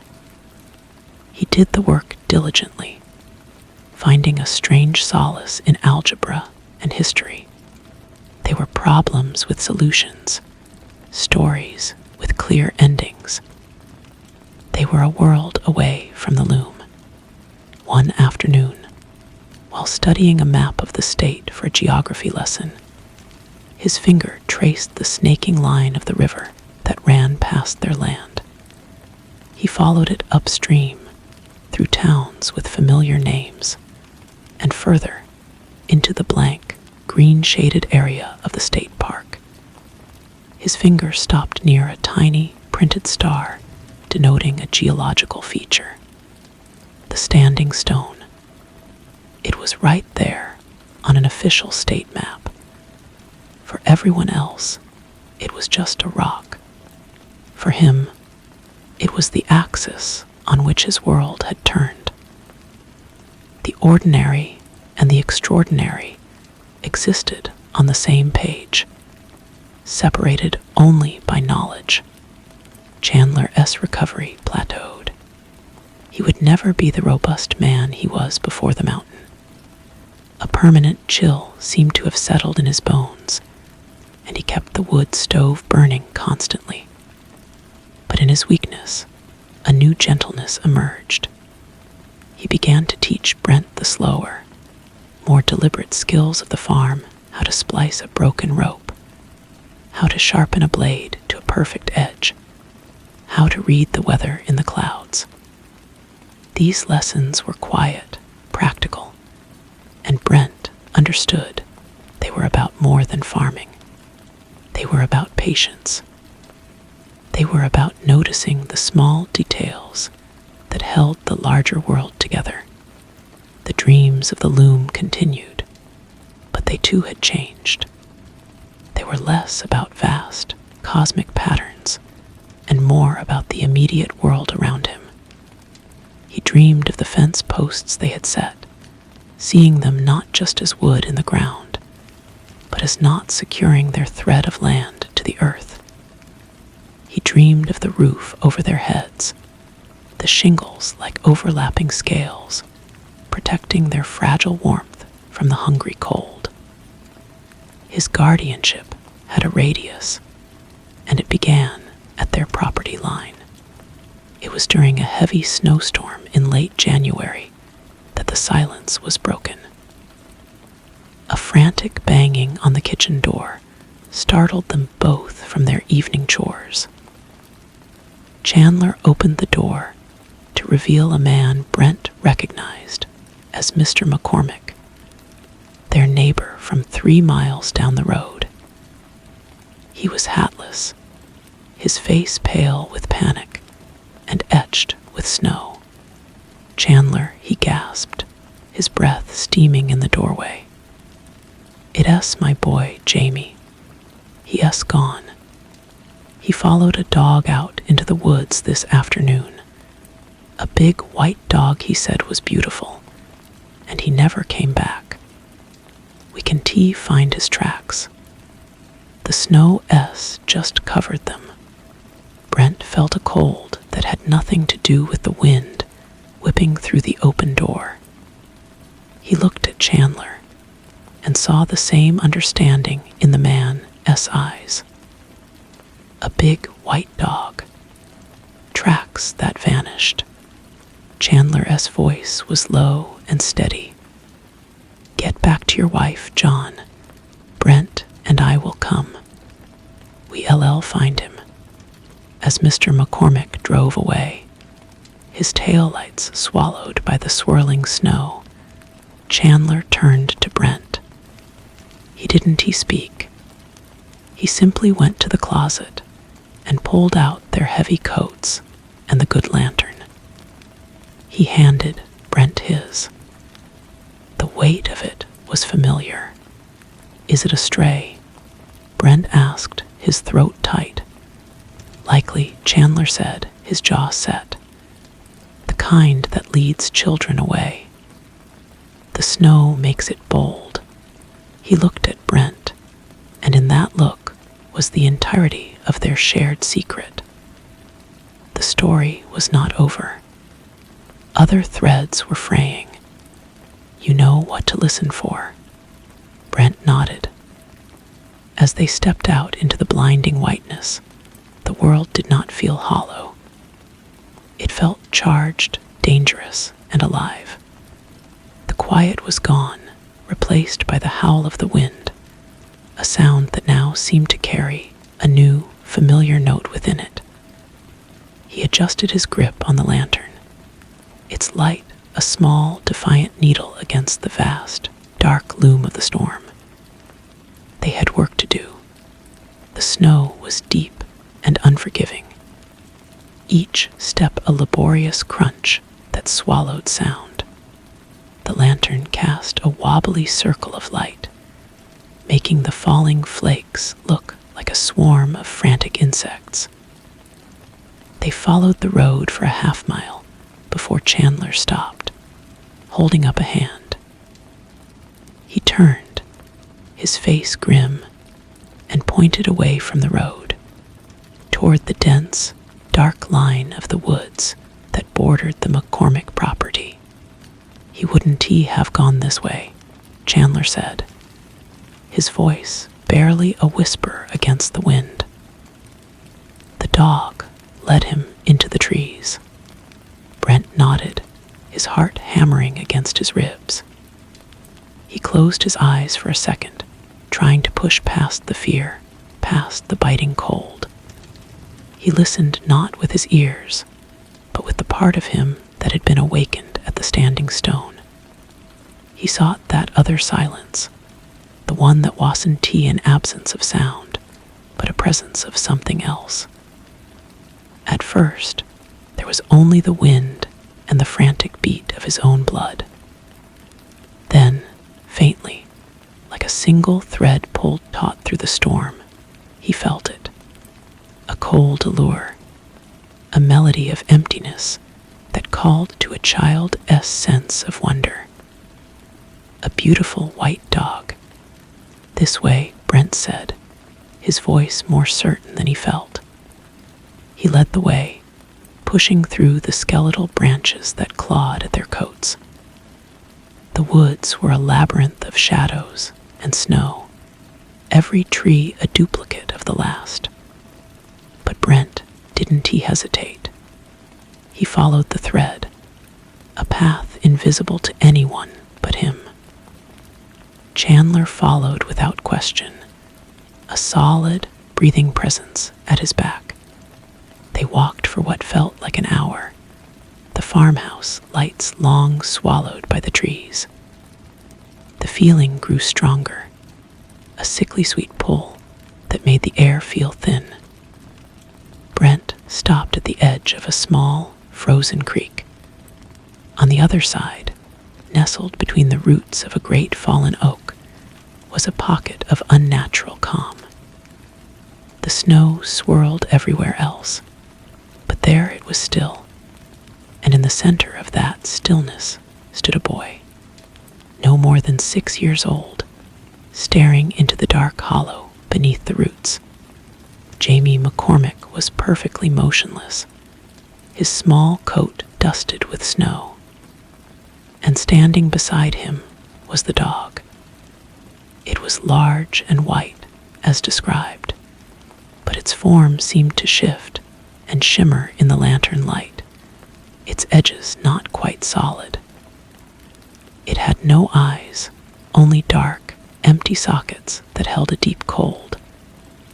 It was not looking at the boy, but at the space under the roots, a darkness that seemed to go down forever. "Jamie," Chandler called out, his voice calm but firm.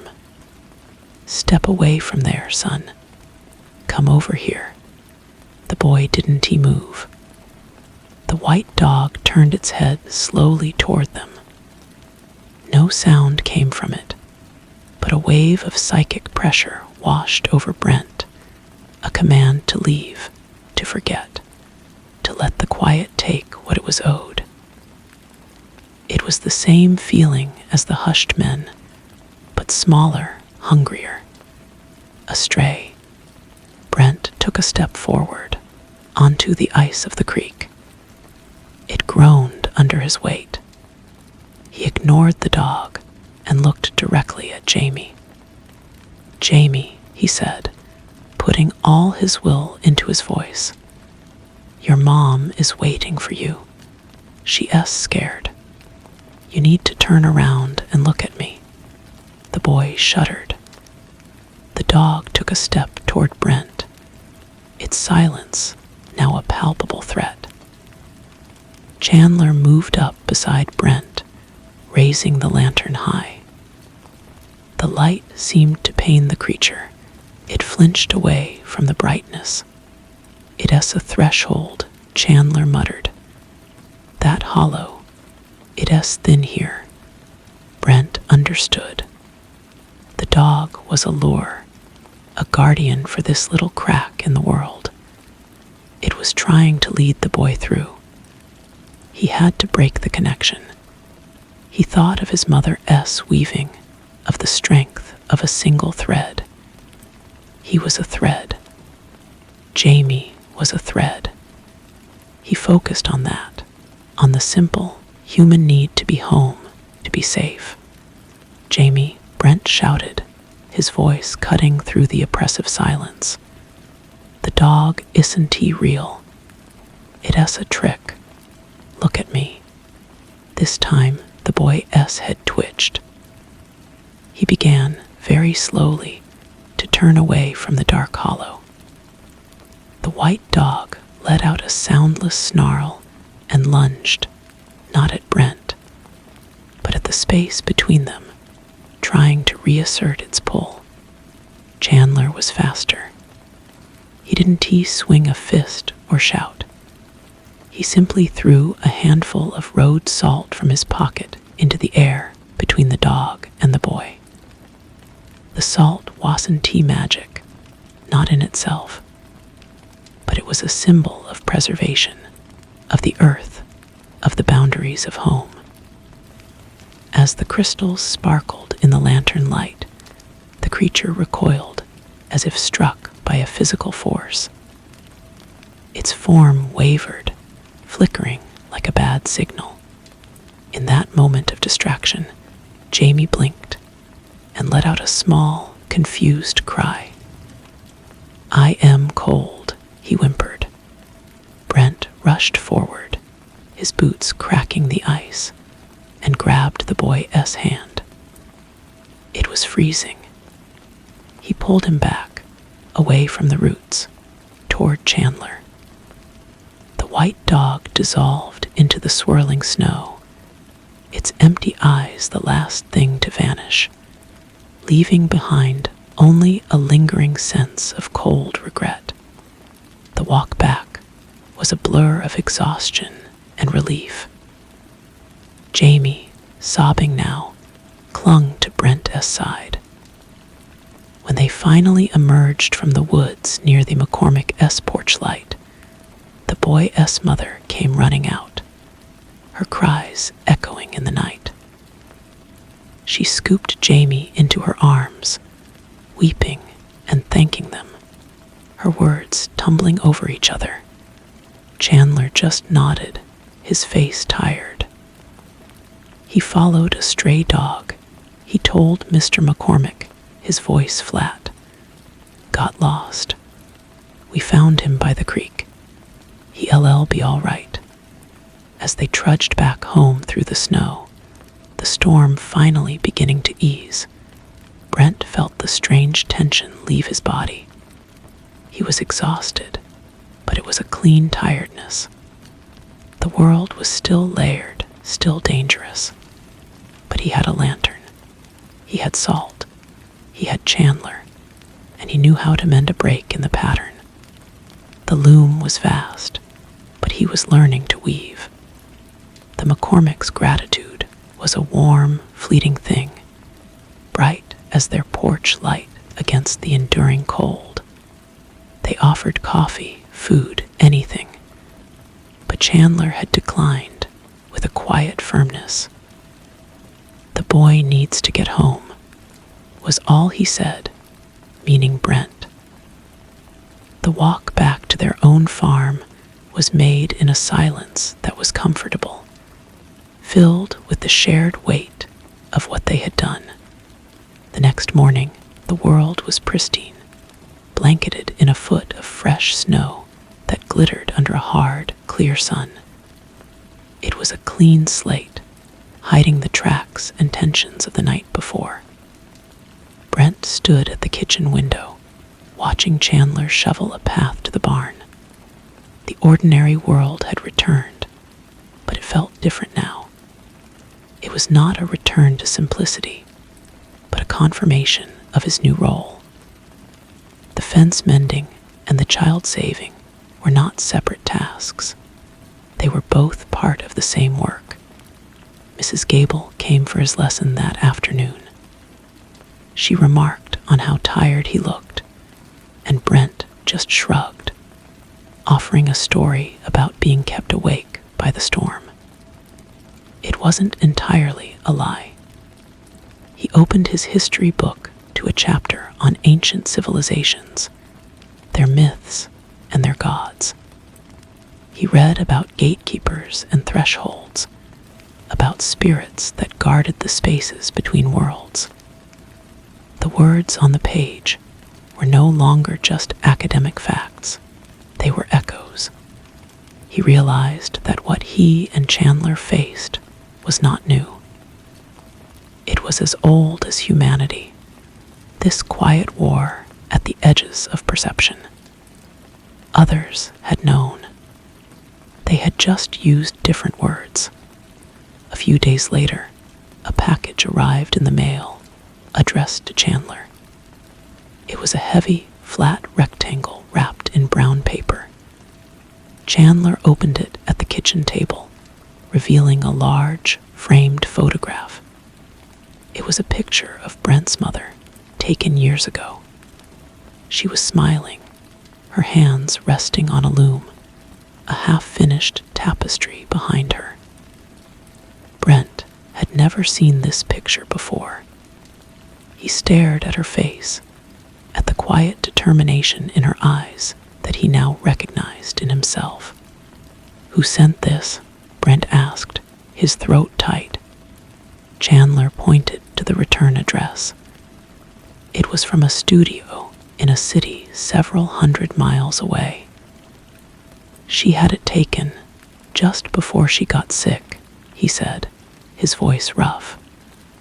"She told me about it, said she wanted there to be a record of her work." Brent hung the picture on the wall in the hallway, where the morning light would hit it. It was more than a memory. It was a reminder of the source of his strength.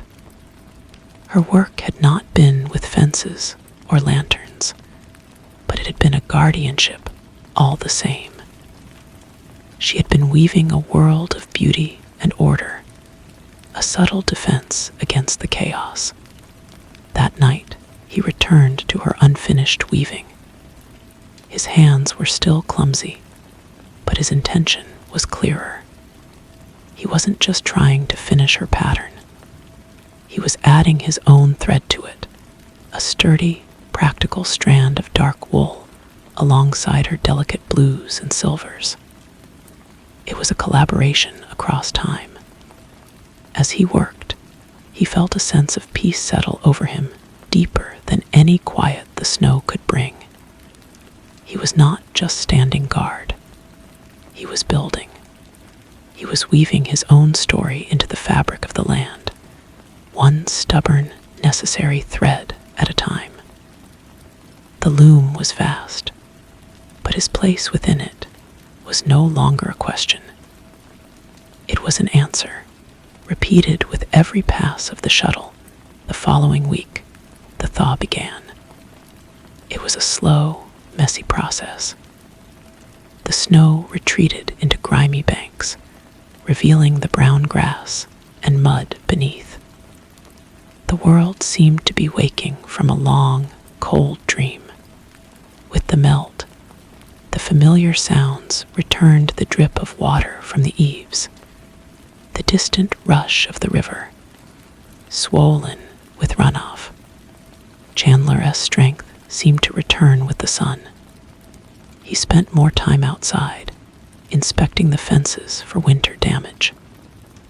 Brent joined him, the two of them walking the perimeter of their land in a ritual that felt both practical and sacred.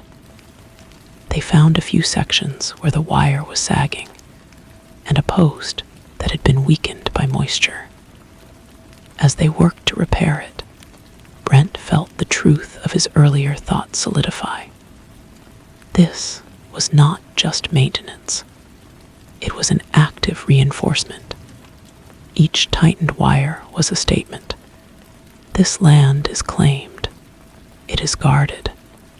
One evening, as they were putting their tools away in the barn, Chandler paused, leaning on the handle of a shovel. He looked out toward the woods, now stark and leafless against the pale evening sky. "The LL get bolder," he said, his voice low. "The strays, now that they know we ray here, that you ray here."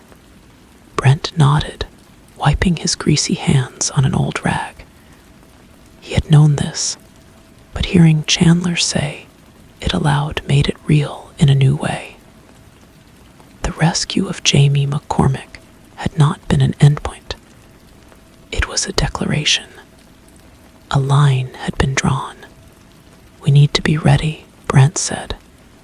It wasn't a question. Chandler looked at him, his gaze steady. "We are," he gestured with his chin toward the house. "Your mother, she knew things. She left more than that photograph. He led Brent back inside to the small closet under the stairs.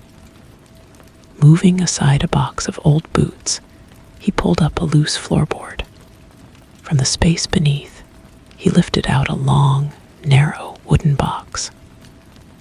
It was made of a dark, smooth wood, unadorned. He carried it to the kitchen table and opened the lid. Inside, nestled on a bed of faded velvet, were 3 objects. A tarnished silver compass, its needle trembling erratically, not pointing north, but spinning in slow, lazy circles. A small, smooth river stone, dark gray and perfectly ordinary, except for a single, faint white line that circled it like an equator. And a notebook, its cover blank. Brent reached out and picked up the notebook. The pages were filled with his mother's precise, flowing script. But it wasn't a diary. It was a ledger. On one page, a description of a patch of woods where the shadows never seemed to move right. On another, a sketch of a peculiar rock formation near the river, with notes about a cold spot that persisted even in high summer. It was a map of all the thin places, the weak seams on their land, and the land surrounding it.